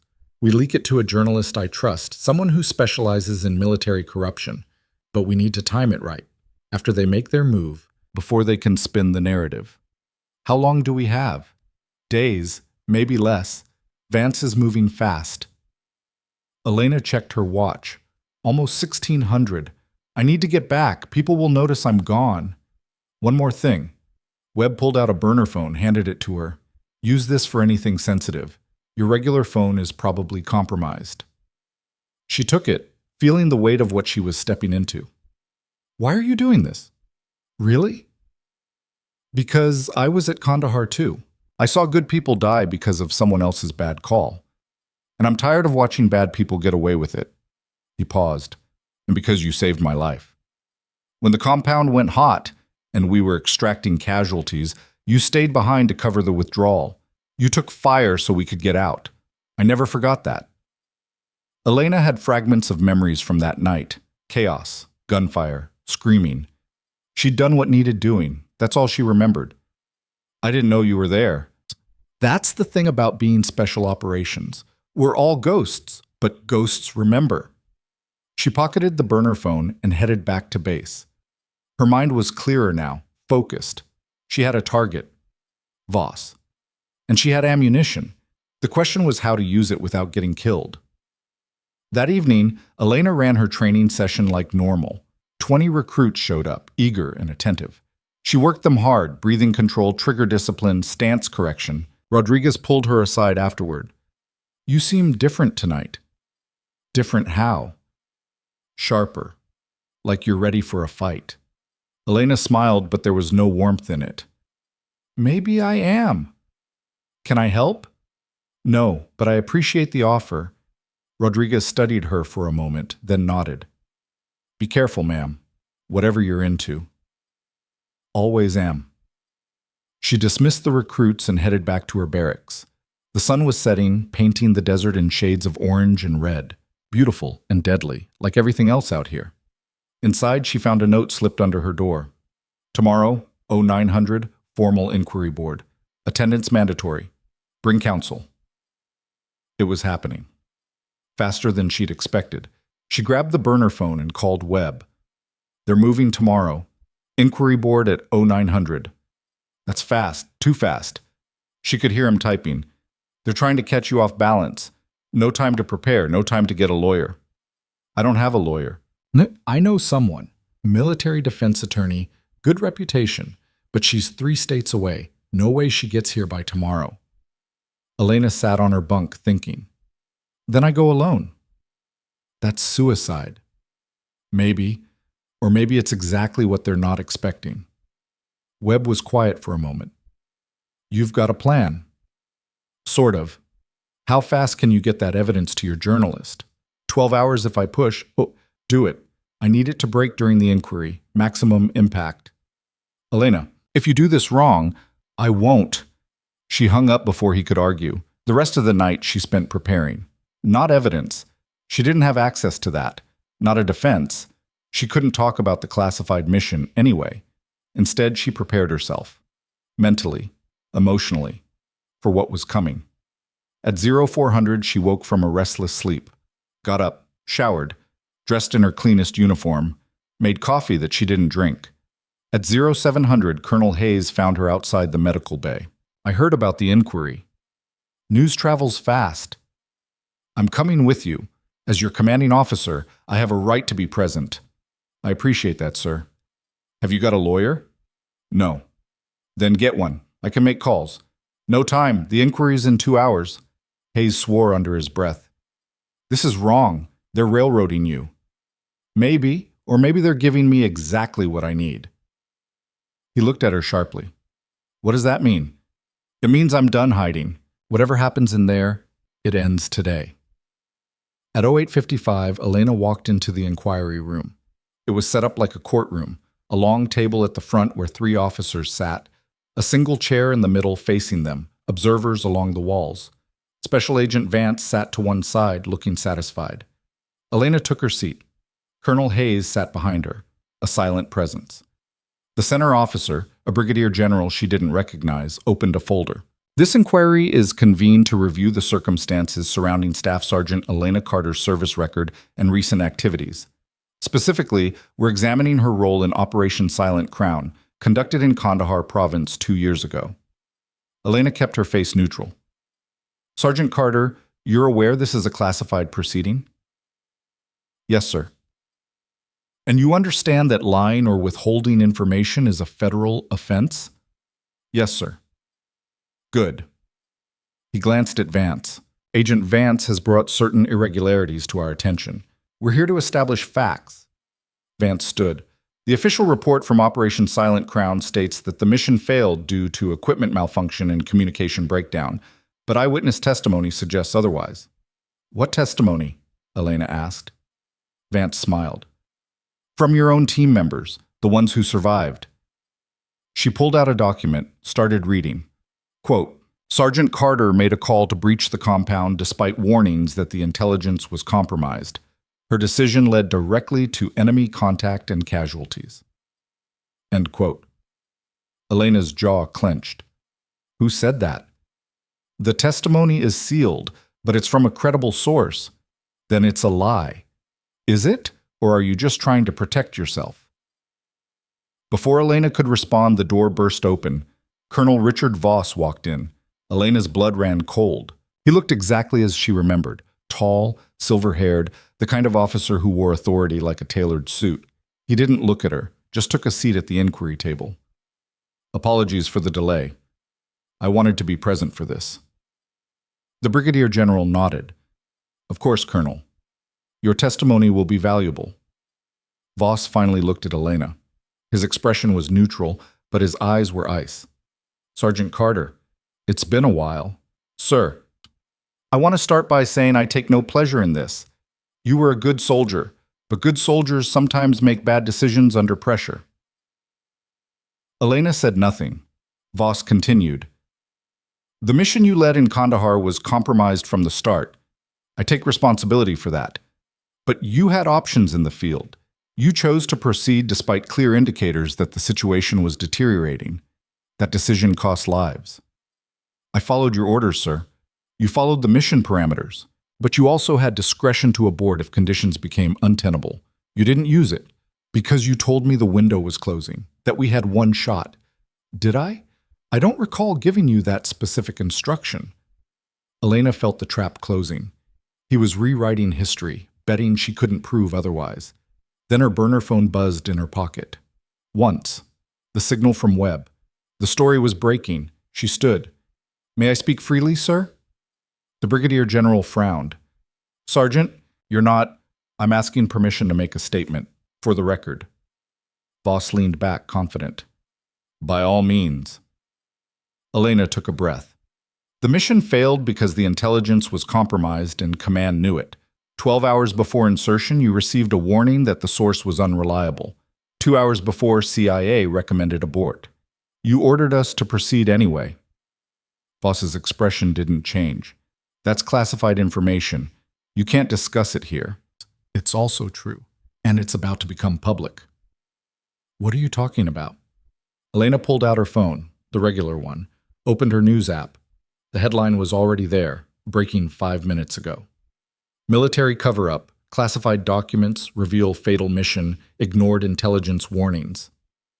Voss's face went white. Vance stood. Where did you get this? I didn't. Someone else did. A journalist with sources and evidence. Elena set her phone on the table. Everything's in there. Communications traffic, warning messages, your orders to proceed despite known risks. The room erupted. The brigadier general grabbed his own phone. Voss was shouting something about security breaches. Vance was calling someone, her voice sharp. Colonel Hayes stood, moved to Elena's side. I think this inquiry is over. Sit down, Colonel, the brigadier general snapped. Then, into his phone, get me General Morrison, now. Elena stayed standing, her heart pounding. This was the moment. Either the evidence would hold, or she'd just destroyed herself for nothing. Voss turned to her, his composure cracking. You have no idea what you've just done. I know exactly what I've done. I've told the truth. The truth? He laughed bitterly. The truth is complicated, strategic. You just compromised national security to save your own skin. I compromised a cover-up. There's a difference. The Brigadier General's phone conversation was getting heated. Words like containment and media lockdown drifted across the room. Then the door opened again. A two-star general walked in, older, harder, with the kind of presence that made everyone straighten instinctively. At ease. His voice cut through the chaos. I'm General Morrison. Someone want to explain what the hell is happening? Everyone started talking at once. Morrison held up a hand. One at a time. Colonel Voss? Voss stood, composed again. Sir, this is a security breach orchestrated by Sergeant Carter.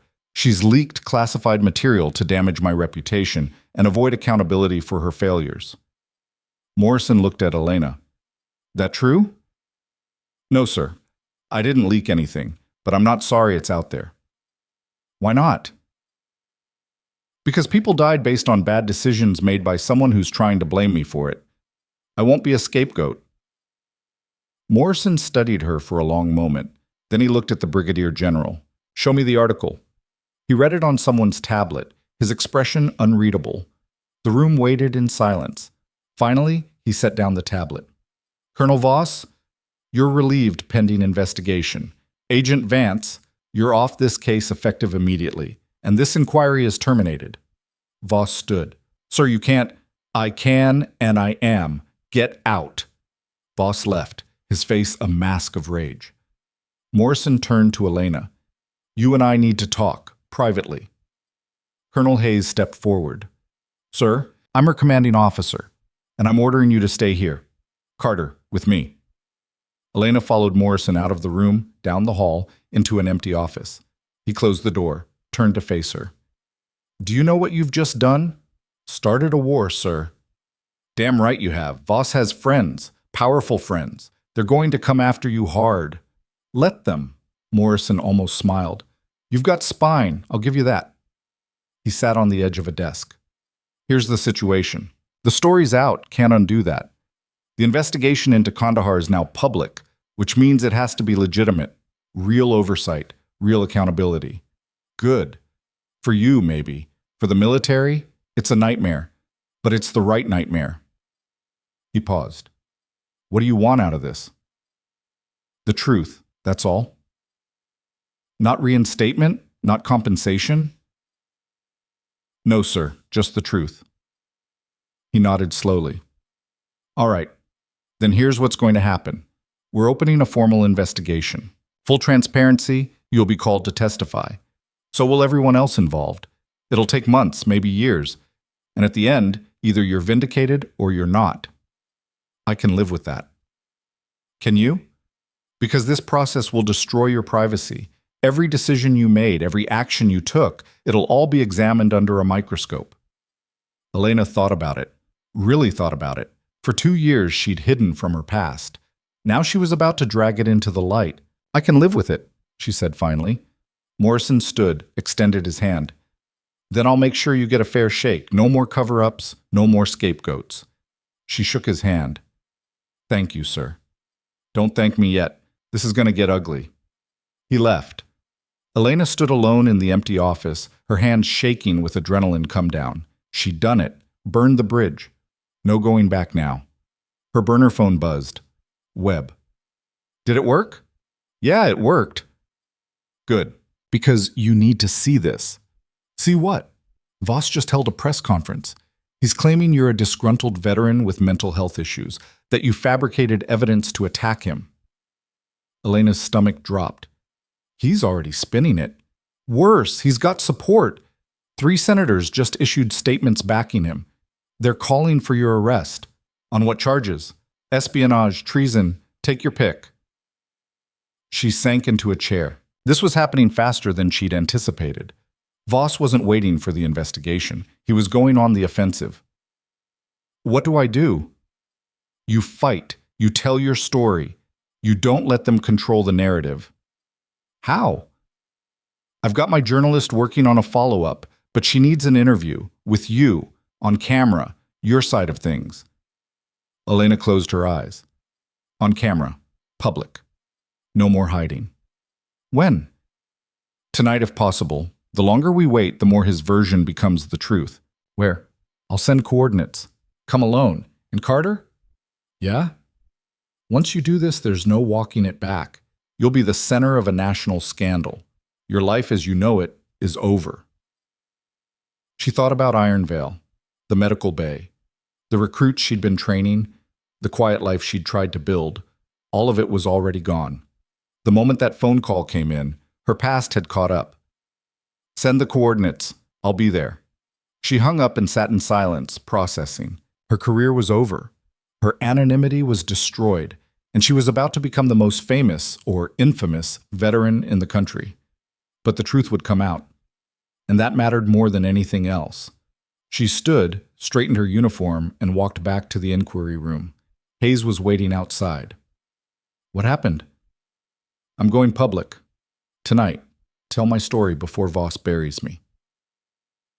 Elena, that's the only move I have left.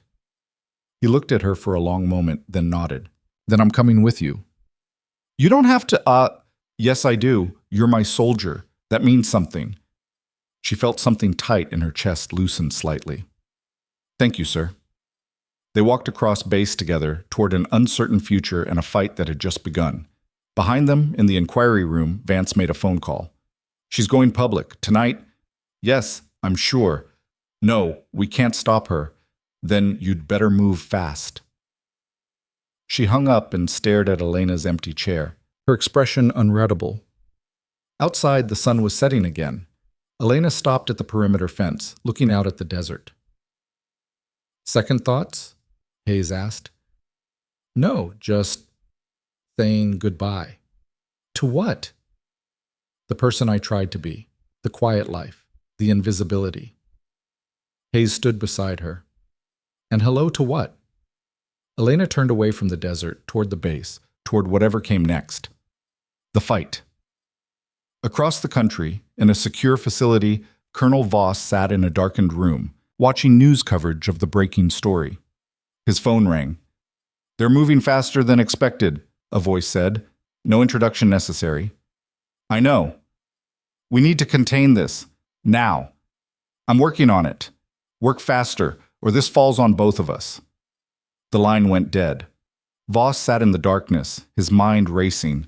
Carter had just declared war, and wars had casualties. He picked up another phone, dialed a number he'd hoped never to use. It's me. We have a problem. Elena Carter. Yes, that one. I need her silenced. I don't care how. Just make it permanent. He hung up and stared at his reflection in the dark window. Some wars were fought with bullets, some with words. This one would be both. The interview location was a hotel room 40 miles from base, anonymous, sterile, chosen for its lack of security cameras in the parking lot. Elena arrived at 1900 with Colonel Hayes, both of them in civilian clothes that felt wrong on their bodies. Webb was already there with the journalist, a woman in her 40s named Sarah Marks, sharp-eyed and skeptical, the kind who'd spent years digging through military bureaucracy and learning to spot lies. Sergeant Carter. Marks extended her hand. Thank you for doing this. I'm not doing it for you. I know. You're doing it because it's the only move you have left. Marks gestured to a chair set up in front of a camera. Let's not waste time. My editor wants this live in 2 hours. Elena sat. The camera's red light felt like a target on her forehead. Marks settled across from her with a notepad. I'm going to ask hard questions. You need to answer them honestly. No military deflection, no PR spin. The moment you sound rehearsed, you lose credibility. I don't have a script. Good. Then let's start. Marks glanced at her notes. Operation Silent Crown, Kandahar Province. What really happened? Elena took a breath. For 2 years, she'd kept this locked inside. Now she was about to hand it to the world. We were sent to extract a high-value target based on intelligence that Command knew was compromised. 12 hours before insertion, warnings came in that the source was unreliable. 2 hours before, CIA recommended abort. Colonel Voss ordered us to proceed anyway. Why? Because the mission was politically valuable. Big arrest, career making. He gambled that the warnings were wrong. And were they? No, the target was waiting for us. The compound was fortified. We walked into an ambush. Marks leaned forward. How many casualties? 3 dead, 7 wounded, including civilians who were being used as shields. And you were in command on the ground? Yes. So the official report blaming you, was any of it accurate? Elena's jaw tightened. I made calls in the field that got people out alive, but I also made calls that got people killed. That's combat. You don't get clean choices. But the report says you ignored warnings and proceeded recklessly. That's a lie. I followed the mission parameters I was given. When the situation deteriorated, I adapted. We extracted what we could and got out. Voss claims you had discretion to abort, that you chose not to. Voss is rewriting history. He ordered us in despite knowing the intelligence was bad. Now he's trying to make it my fault so his Senate run stays clean. Marks made notes, her expression neutral. You have proof of this? The communications traffic was leaked. It's all there. And you leaked it? No, but I'm not sorry someone did. Even though it's classified material? Even though people could argue you endangered national security? Elena met her eyes. The only thing I endangered was one man's political career, and he deserves it. The interview went on for 90 minutes. Marks pressed hard, asking about decisions in the field, about the civilians who died, about whether Elena had any regrets. I regret that people died, Elena said finally. I regret that I couldn't save everyone. But I don't regret doing my job or calling out corruption when I saw it. Some people will say you're just bitter, a disgruntled veteran with an axe to grind. Let them. The evidence speaks for itself. When they finished, Marks turned off the camera and sat back. That was good. Raw. People will believe you. I don't care if they believe me. I care about the truth. The truth is going to make you famous and probably ruin your life. Elena stood. My life was already ruined. This just makes it public. Outside, Hayes was waiting by the car. How'd it go? I don't know. Ask me in 12 hours when the internet decides whether I'm a hero or a traitor. They drove back to base in silence. Elena stared out the window at the dark desert, wondering what version of herself she'd see in the morning. The interview went live at 2100. By 2130, it had 10,000 views. By midnight, 500,000. By 0200, it was trending nationally. Elena didn't watch. She lay in her bunk, staring at the ceiling, listening to her phone buzz with notifications she didn't read.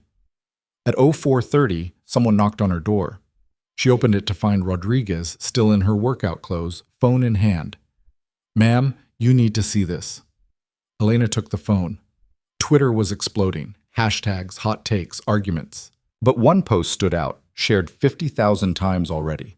A photo of Elena from her special operations days in full gear, rifle slung, face streaked with dust. Someone had dug it up from a classified database. Underneath, this is the woman Voss is trying to destroy. She saved lives while he saved his career. Who posted this? Elena asked. Anonymous account. But it's everywhere now. People are calling you a hero. Elena handed back the phone. They don't know me.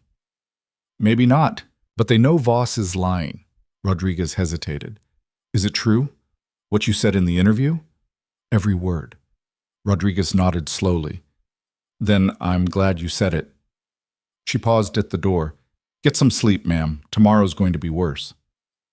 She was right. At 0600, Elena's phone rang. General Morrison. Have you seen the news? Some of it. Voss held another press conference an hour ago. He's claiming you stole classified documents and fed them to the press. He's got 3 senators backing him, all calling for your arrest. Elena sat up. On what grounds? Espionage, unauthorized disclosure. They're building a criminal case. But I didn't leak anything. Doesn't matter. You benefited from the leak. In their eyes, that's enough. Morrison paused. There's something else.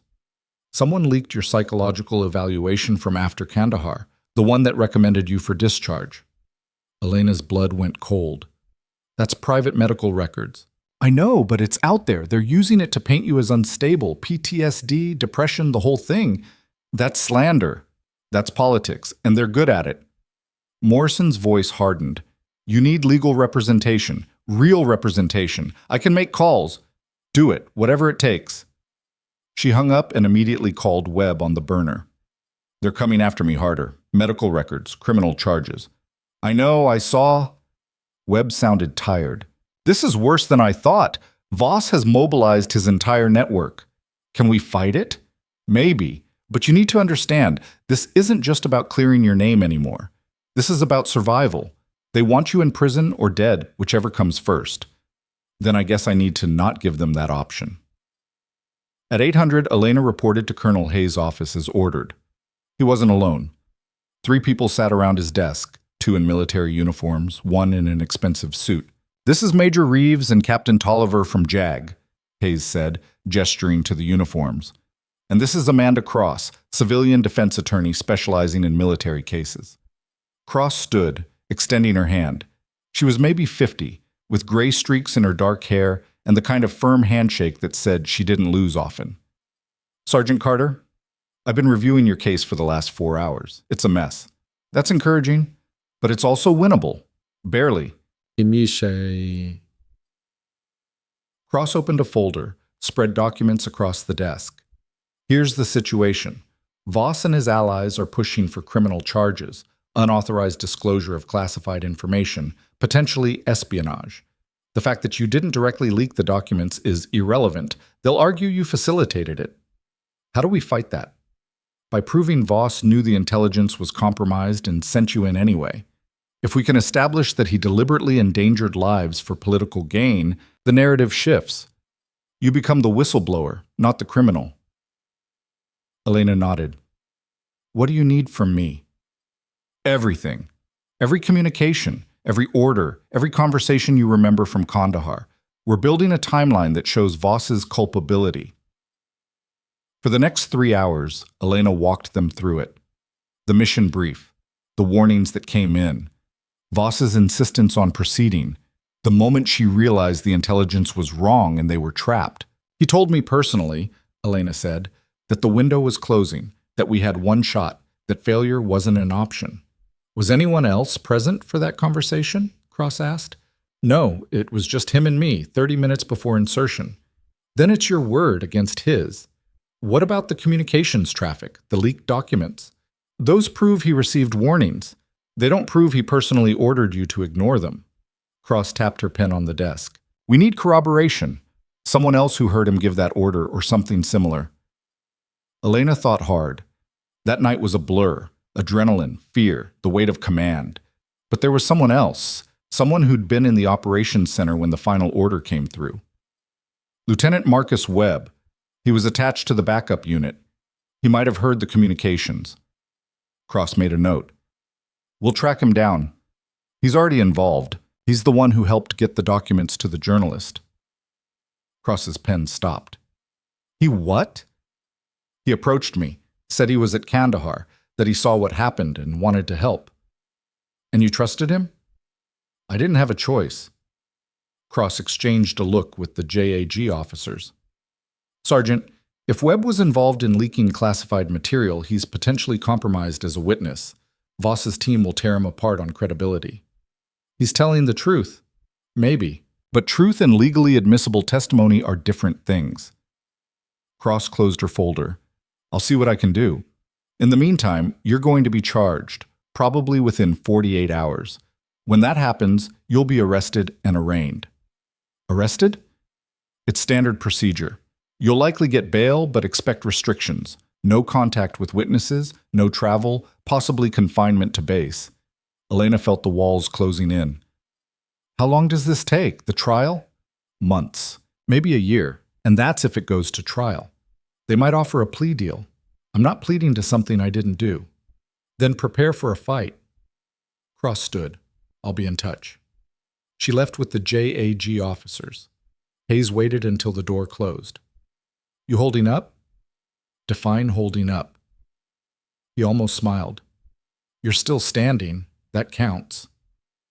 He poured 2 cups of coffee from a pot that looked like it had been sitting for hours. What you did? The interview? The truth-telling. That took guts. Or stupidity. Maybe both. He handed her a cup. But it mattered. People are paying attention now, asking questions. Voss can't control the narrative anymore. He's trying and failing. Social media has turned against him. The interview you did has 20 million views. People believe you, Elena. People believe what they want to believe. True. But right now, they want to believe that a corrupt officer is getting exposed. That's in your favor. Elena sipped the coffee. It was terrible. She drank it anyway. Her phone buzzed. Web on the burner. Turn on the news, Channel 7. She found a television in Hayes' office, switched it on. A breaking news banner ran across the bottom. Senator withdraws support for Colonel Voss amid new allegations. The anchor was mid-sentence. Documents obtained by this network show that Colonel Richard Voss received substantial campaign contributions from defense contractors who benefited from his decisions while in active command. Questions are now being raised about whether those financial ties influenced his military judgment, including the disastrous Kandahar operation 2 years ago. Hayes whistled low. Someone's turning up the heat. The anchor continued. Senator Patricia Holbrook, who yesterday called for Sergeant Elena Carter's arrest, issued a statement this morning distancing herself from Colonel Voss and calling for a full independent investigation into his conduct. That's one down, Elena said quietly. How many more does he have? At least a dozen in Congress alone. But if one's breaking ranks, others will follow. Politicians hate being on the wrong side of a scandal. Over the next 6 hours, the dominoes fell. 2 more senators withdrew support. A major news outlet published an exposé on Voss's financial connections. An anonymous source, Elena suspected Webb, leaked audio of Voss at a campaign fundraiser making dismissive comments about battlefield second-guessing that sounded a lot like he was mocking accountability. By evening, Voss was in full damage control mode. He held a press conference, flanked by lawyers, reading from a prepared statement. These attacks on my character are politically motivated smears designed to deflect from Sergeant Carter's criminal conduct. I stand by my record and look forward to a full investigation that will vindicate my decisions and expose those who have weaponized classified information for personal gain. He didn't take questions, just walked off the podium while reporters shouted after him. Elena watched it in the medical bay, surrounded by recruits who'd insisted on being there with her. He's scared, Rodriguez said. Good, Porter added. He should be. Elena said nothing. She was watching Voss's body language, the stiffness in his shoulders, the way his eyes didn't quite meet the cameras. He was losing, and he knew it, but a cornered animal was most dangerous. That night, at 2100, someone tried to kill her. She was walking back to her barracks alone. Stupid in retrospect, but she'd needed air and space and quiet. The path was dimly lit, cutting between 2 storage buildings. The shot came from her left, suppressed, nearly silent. She heard the impact before she registered the sound, concrete exploding 6 inches from her head. Training took over. She dropped, rolled, came up behind a concrete barrier. Her hand went instinctively to her hip where a sidearm should have been. Nothing there. She was unarmed. Another shot. This one closer, sparks flying off the barrier. Someone was shooting to kill. Elena scanned the area. The shot had come from the roof of the western storage building. Single shooter, elevated position, suppressed rifle. Professional. She couldn't stay here. The barrier provided cover but no escape. Eventually, the shooter would reposition or she'd get unlucky. She looked around desperately. 20 yards to her right, the medical bay. To her left, open ground. Behind her, a fence. The bay. If she could make it to the bay, she could get inside, lock the door, call for help. 20 yards. Might as well be 20 miles. She took 3 deep breaths, then burst from cover. Ran. 2 shots followed her, both missing by inches. She zigged left, then right, making herself a harder target. 15 yards. 10. 5. She hit the bay door at full speed, yanked it open, threw herself inside, slammed it shut, and locked it. Her hands were shaking now. Adrenaline, fear, the old familiar terror that came with being hunted. She grabbed her phone, dialed Hayes. Someone just tried to kill me. What? Sniper, suppressed rifle. I'm locked in the medical bay. I'm calling security. Don't move. She hung up and crouched below the window level, trying to control her breathing. Her medical training kicked in. Check for injuries. She patted herself down. No blood. No wounds. Lucky. Outside, she heard voices. Running footsteps. Security teams mobilizing. 5 minutes later, Hayes burst through the door with 4 armed MPs. You hit? No. Sure? She stood, turning so he could see. I'm fine. Scared, but fine.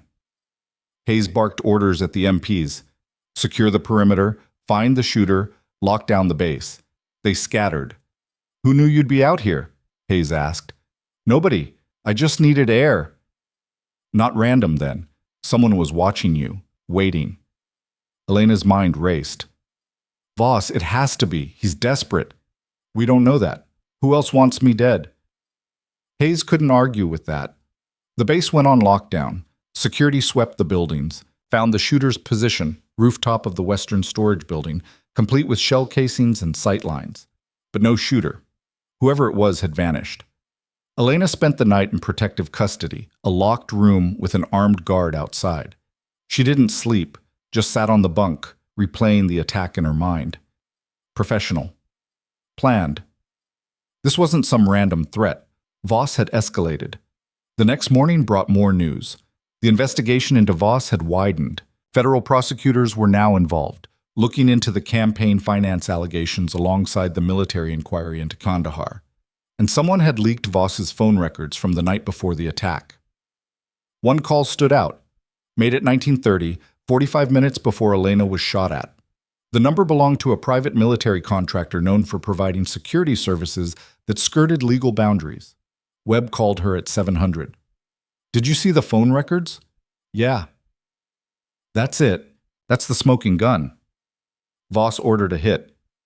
Maybe. Or maybe he just called a friend. At 1930, the night you get shot at? Come on.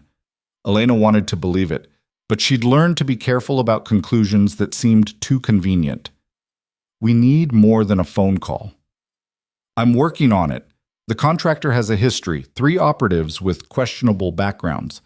I'm trying to ID which one was on that roof. Be careful. If Voss is willing to kill me, he's willing to kill you. I've been careful for 2 years. Too late to stop now. By afternoon, Cross had called an emergency meeting. The prosecutors want to talk, she said. They're considering charging Voss with conspiracy to commit murder based on the phone records and the attack. Will it stick? Maybe. If we can prove the contractor acted on his orders, right now it's circumstantial. What about my charges, the espionage case? Still pending, but the momentum's shifting. Public opinion is solidly in your favor now. Charging you while investigating Voss for attempted murder? That's a bad look politically. So I wait? You wait. And you stay alive. Elena spent the next 3 days in protective custody while the investigation churned forward. Each day brought new revelations. Voss's financial ties ran deeper than anyone thought. Payments from contractors, lobbying firms, PACs with shadowy funding. His Senate campaign imploded. 2 major donors pulled out. His primary opponent called for him to withdraw from the race. The military investigation into Kandahar uncovered more evidence. Testimony from team members who'd been silenced, communications that had been buried, after-action reports that conflicted with the official narrative. And then, on the 4th day, the contractor broke. His name was Derek Paulson, former Special Forces, discharged for misconduct. He'd been arrested trying to leave the country. In exchange for immunity, he gave prosecutors everything. Voss had hired him to discourage Elena from continuing her public campaign. Paulson had interpreted that as license to kill. He'd taken the shot, missed, panicked, and run. The recordings of his confession leaked within hours. Elena watched the news coverage from her protected room, Hayes beside her. It's over, Hayes said quietly. Voss is done. On screen, federal agents were leading Voss out of his home in handcuffs. Cameras everywhere. Reporters shouting questions. Voss looked straight ahead, his face carved from stone, but his eyes betrayed him. He knew exactly how far he'd fallen. Conspiracy to commit murder, the news anchor said, obstruction of justice, and potentially charges related to the Kandahar operation itself. Colonel Richard Voss, once considered a rising star in military and political circles, now faces decades in prison. Elena felt something loosen in her chest. Not quite relief, not quite satisfaction, just closure. What happens now? She asked. Now you get your life back, Hayes said, or what's left of it. The charges against Elena were dropped the next day. Formal apology from the Secretary of Defense, reinstatement offers, compensation packages. She turned them all down. I don't want the military's money, she told Cross. I just want to be left alone. You sure you could fight for back pay, damages, emotional distress? We're talking millions. I'm sure. And Cross studied her. What will you do? I don't know yet. But not this. Not anymore. 2 weeks later, Elena stood outside Iron Vale Training Base for the last time. Her separation papers were final. Her belongings fit in 2 duffel bags. Her future was a blank page. Colonel Hayes walked her to her car. The recruits wanted to throw you a party. I told them you'd hate it. You were right. They asked me to give you this instead. He handed her a letter. From all of them. Don't read it now. Wait until you're somewhere safe. She took it, feeling the weight of paper and signatures. Thank you for everything. You earned it, every bit. He paused. Where will you go? West, maybe the coast, somewhere quiet. You've done quiet. How'd that work out? She almost smiled. Terribly. Then maybe try something else. She got in her car, rolled down the window. If I figure out what that is, I'll let you know. Do that. And Carter? Yeah? You were never soft. Don't forget that. She drove away, watching Iron Vale disappear in her rearview mirror. The desert stretched endlessly, burning gold in the afternoon sun. 30 miles out, she pulled over and opened the letter. Inside were dozens of signatures and short notes. Thank you for teaching me to shoot straight. Porter. You saved my life. I won't forget. Jackson. You showed me what real strength looks like. Rodriguez. And at the bottom, in Colonel Hayes' handwriting, some people hide from who they are. You stopped hiding and became who you were meant to be. The world needs more of that. Elena folded the letter carefully and put it in her pocket. Then she pulled out her phone and made a call. Webb, it's Elena. You okay? Yeah. I'm out, free, done. Good. You deserve it. I was thinking, you said you've been investigating this for 2 years, that there's more to Kandahar than what came out. There is. A lot more. You need help with that? Webb was quiet for a moment. You sure? You just got your life back. I got my freedom back. My life, She looked at the empty road ahead, the horizon stretching forever. My life is whatever I make it, and I'm tired of running from the truth. Then yeah, I could use the help. Where do I start? Come to Denver. I've got files, contacts, leads. We'll figure it out from there. I'll be there in 2 days. She hung up and started the car. The desert fell away behind her as she drove west, toward Denver, toward Webb, toward whatever came next. In Washington, in a federal holding facility, Richard Voss sat in a cell awaiting trial. His lawyers had abandoned him. His political allies had scattered. His Senate campaign was ashes. But he still had one card to play. A guard approached his cell. You have a visitor. Voss stood, expecting his remaining attorney. Instead, a woman in an expensive suit walked in. Someone he'd never seen before. Who are you? She smiled. Someone who can make your problems go away. If you're smart. I'm listening. You took orders, didn't you? For Kandahar. Someone above you made the call to proceed despite the warnings. Voss's blood went cold. I don't know what you're talking about. Yes, you do. And so do we. She placed a folder on the table between them. Give us the name. Testify. and will ensure you serve minimum time, maybe even get you out early. And if I refuse, then you rot here for the rest of your life while the person actually responsible walks free." She pushed the folder toward him. "Your choice, Colonel." Voss opened the folder.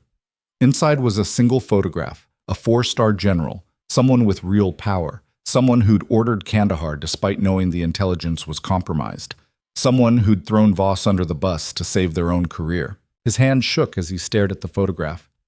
"How long do I have to decide?" 24 hours. After that, the offer expires." She left. Voss sat alone in his cell, staring at the photograph, realizing that the war Elena had started wasn't over. It was just beginning. And somewhere higher up the chain, someone very powerful was about to learn what it felt like when the truth came knocking. Elena reached Denver on a gray Tuesday afternoon, the kind of day where the sky pressed down heavy and the air smelled like rain that wouldn't fall. Webb's apartment was in a converted warehouse district, industrial bones wrapped in new money trying to look authentic. He buzzed her up to the 3rd floor. The space was exactly what she expected.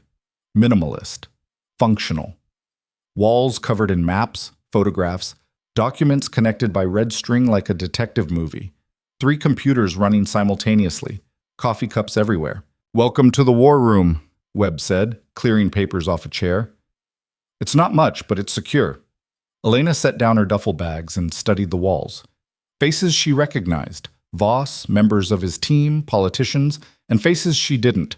Higher-ranking officers, defense contractors, people whose names carried weight. "How deep does this go?" "Deeper than I thought." Webb handed her coffee in a mug that said "World's Okayest Veteran." Kandahar wasn't an isolated incident. It was part of a pattern. Bad intelligence pushed through channels, missions approved despite warnings, casualties blamed on field commanders. For what? Money? Money. Political favors, career advancement, take your pick. He pulled up a chair beside her.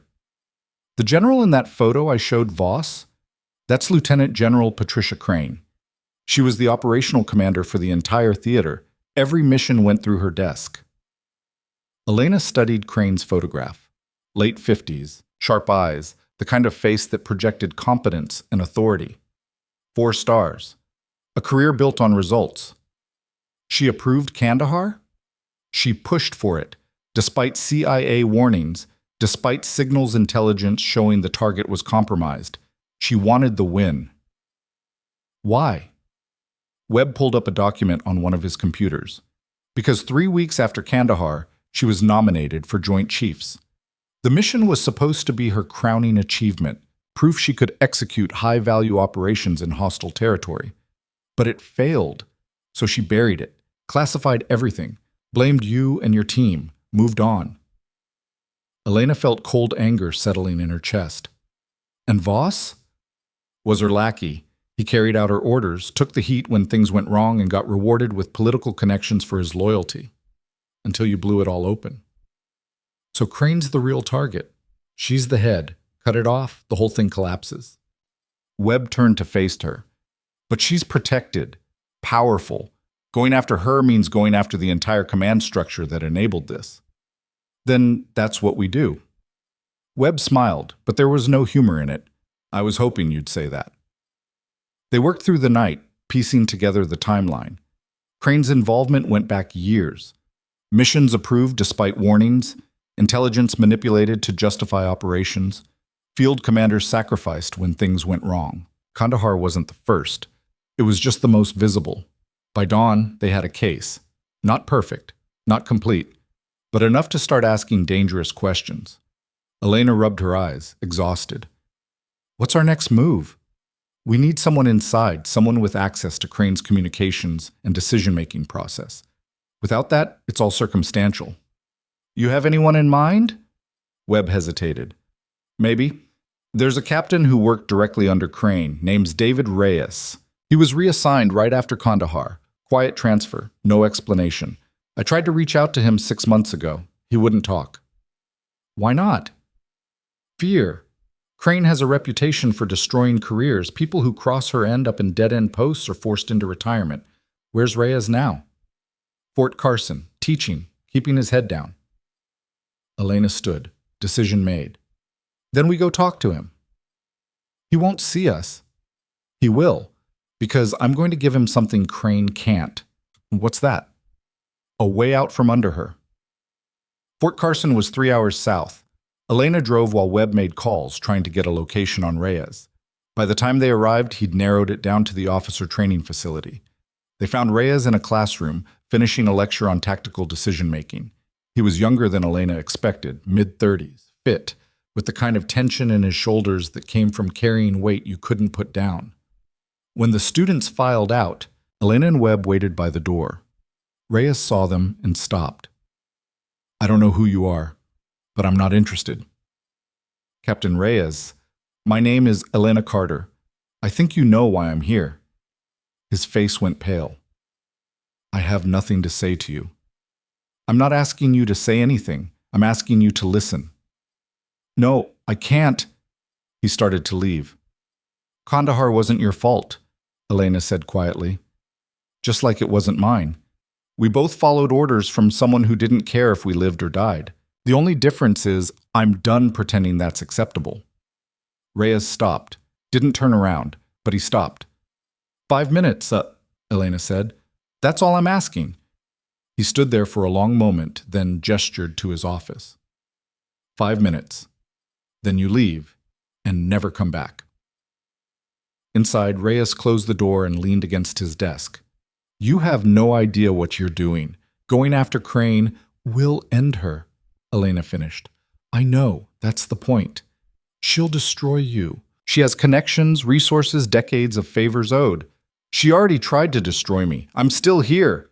Reyes laughed bitterly. You got lucky with Voss. He was expendable. Crane isn't. That's why I need your help.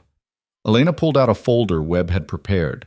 Documents, communications, evidence. We have most of the picture, but we need someone who was inside. Someone who saw how she operated. I can't. I have a family, a career. If I testify against her, if you don't, she keeps doing this. Next mission, next commander, next scapegoat. Elena leaned forward. How many more people die before someone stands up? That's not fair. No, it's not. But it's true. Reyes stared at the folder, his jaw working. What exactly are you asking me to do? Testify. Go on record about what you saw, the orders she gave, the warnings she ignored. That's career suicide. Maybe, or maybe it's the thing that lets you sleep at night. But Reyes was quiet for a long time. Then he opened the folder and started reading. An hour later, he looked up. If I do this, I need guarantees, protection for my family, immunity from prosecution. We can arrange that, Webb said. I have contacts at the Inspector General's office.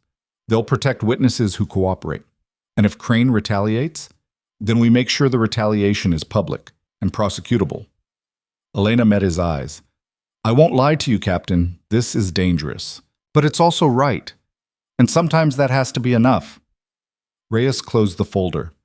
I need 24 hours to talk to my wife, to think this through. That's fair. And if I say no, then we find another way, but it'll take longer, and more people might get hurt in the meantime. He nodded slowly. I'll call you tomorrow, same time. They left him there, staring at the closed folder like it contained a live grenade. Outside, Webb exhaled hard. Think you'll do it? I don't know, but I think he wants to. Wanting and doing are different things. I know. Elena looked back at the building. But sometimes all it takes is one person willing to be first. 24 hours later, Reyes called. I'm in, but I have conditions. They met at a secure location, a federal building where the Inspector General's office had set up a protected interview room. Reyes brought his wife, a tough-looking woman named Maria, who made it clear she wasn't thrilled about any of this. If my husband does this and Crane comes after us, what happens? She asked the IG investigator, a no-nonsense woman named Harriet Stone. We relocate you if necessary, change assignments, whatever it takes to keep you safe. Promises are cheap. Then how about this? Stone leaned forward. I've been investigating Crane for 18 months. Your husband isn't the first person to come forward. He's the fifth. And with his testimony, we finally have enough to move. Maria looked at Reyes. You're really doing this? I have to. I should have done it 2 years ago. She squeezed his hand. Then I'm with you. The testimony took 6 hours. Reyes walked them through everything. Crane's pressure to approve Kandahar despite warnings, her manipulation of intelligence reports, her threats against anyone who questioned her decisions. She told me personally, Reyes said, his voice steady, that failure wasn't an option, that careers were made or broken on missions like this. She made it clear that if I wanted to advance, I'd support her position. And you did? Stone asked. Yes, I recommended approval. I told myself the intelligence was solid enough, that the risk was acceptable. He looked at Elena. I was wrong, and people died because of it. That's not on you, Elena said quietly. Part of it is. I knew better. I just didn't have the courage to say no. When they finished, Stone gathered her notes. This is good, strong. With this and the other testimonies, we can bring charges. How long? Webb asked. Weeks, maybe a month. We need to build the case carefully. Crane has allies who will fight this every step. Will it stick? If we do it right, yes, she'll face court-martial for negligence, dereliction of duty, possibly conspiracy. Stone looked at Elena. And you'll be fully exonerated. Officially, publicly. Elena nodded. I don't care about exoneration. I care about making sure this doesn't happen again. It won't. Not on my watch. 3 weeks later, the charges dropped like a bomb. Lieutenant General Patricia Crane was arrested at her home in Virginia, charged with multiple counts of negligence, conspiracy, and conduct unbecoming. The media coverage was relentless. Video of her being led away in handcuffs, her face a mask of fury. Her lawyer immediately claimed innocence. General Crane is a decorated officer with 30 years of service.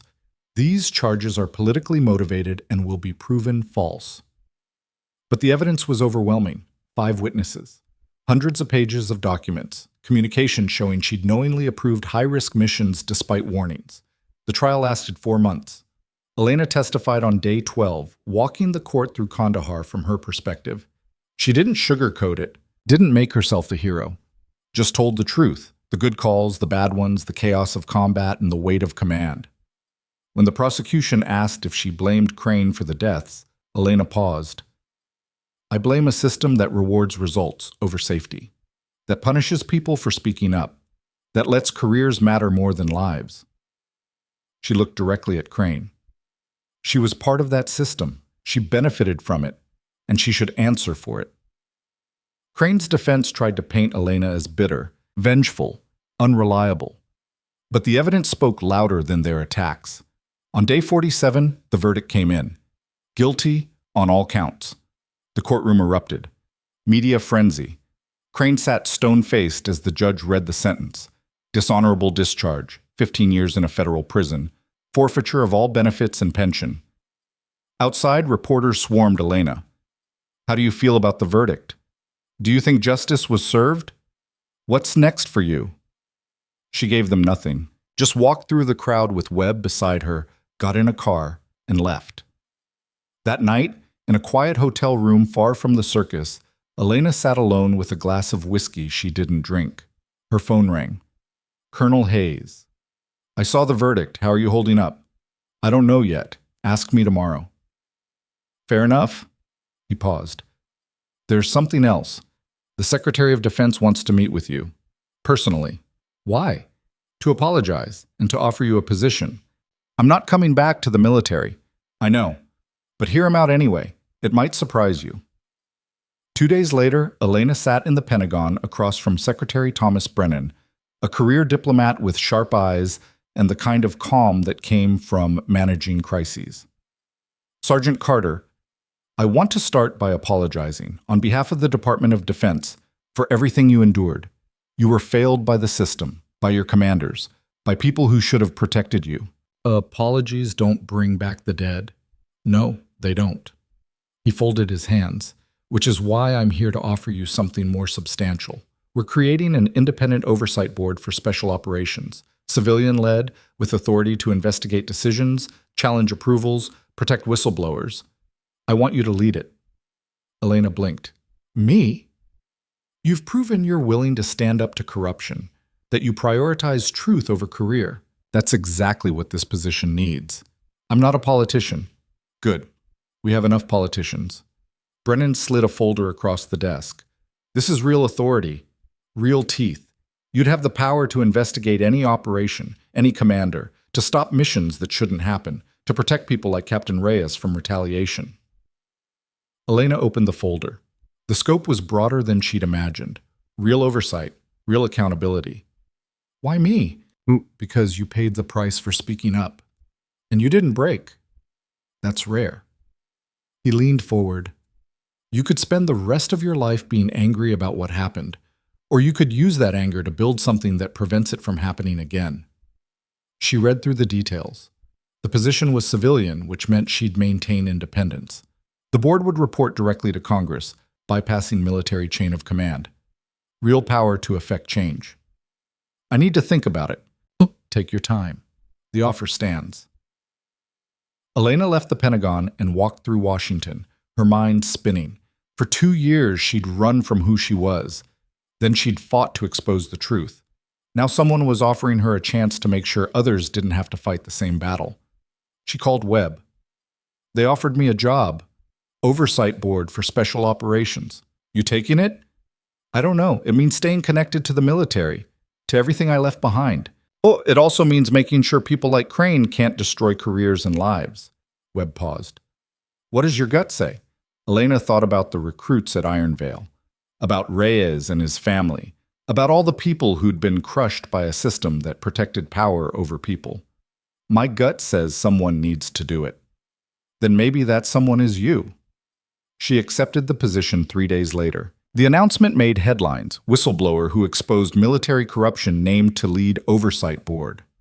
The response was mixed. Some praised it as accountability. Others called it a political stunt. Elena didn't care about the optics. She cared about the work. 6 months into the job, she'd already blocked 2 operations that relied on questionable intelligence. Opened investigations into 3 commanders who'd retaliated against subordinates. Protected 5 whistleblowers from career destruction. It wasn't perfect. The system pushed back constantly. But she was making a difference. One afternoon, she received a letter forwarded from her old address at Iron Vale. The handwriting was familiar. She opened it. Sergeant Carter, it's Rodriguez. I'm applying for officer training, and they asked me to list someone who influenced my military career. I put your name. Hope that's okay. You taught me that strength isn't about being the loudest or the toughest. It's about standing up when everyone else sits down. I'm trying to remember that. Thanks for everything. Monsieur Rodriguez. Elena read it twice, feeling something tight in her chest loosen. She'd spent so long thinking her service was about the missions, the medals, the accomplishments. But maybe it was really about the smaller things. The person she'd pulled from a firefight, the recruit she'd taught to shoot straight, the truth she'd refused to bury. Maybe legacy wasn't about what you achieved.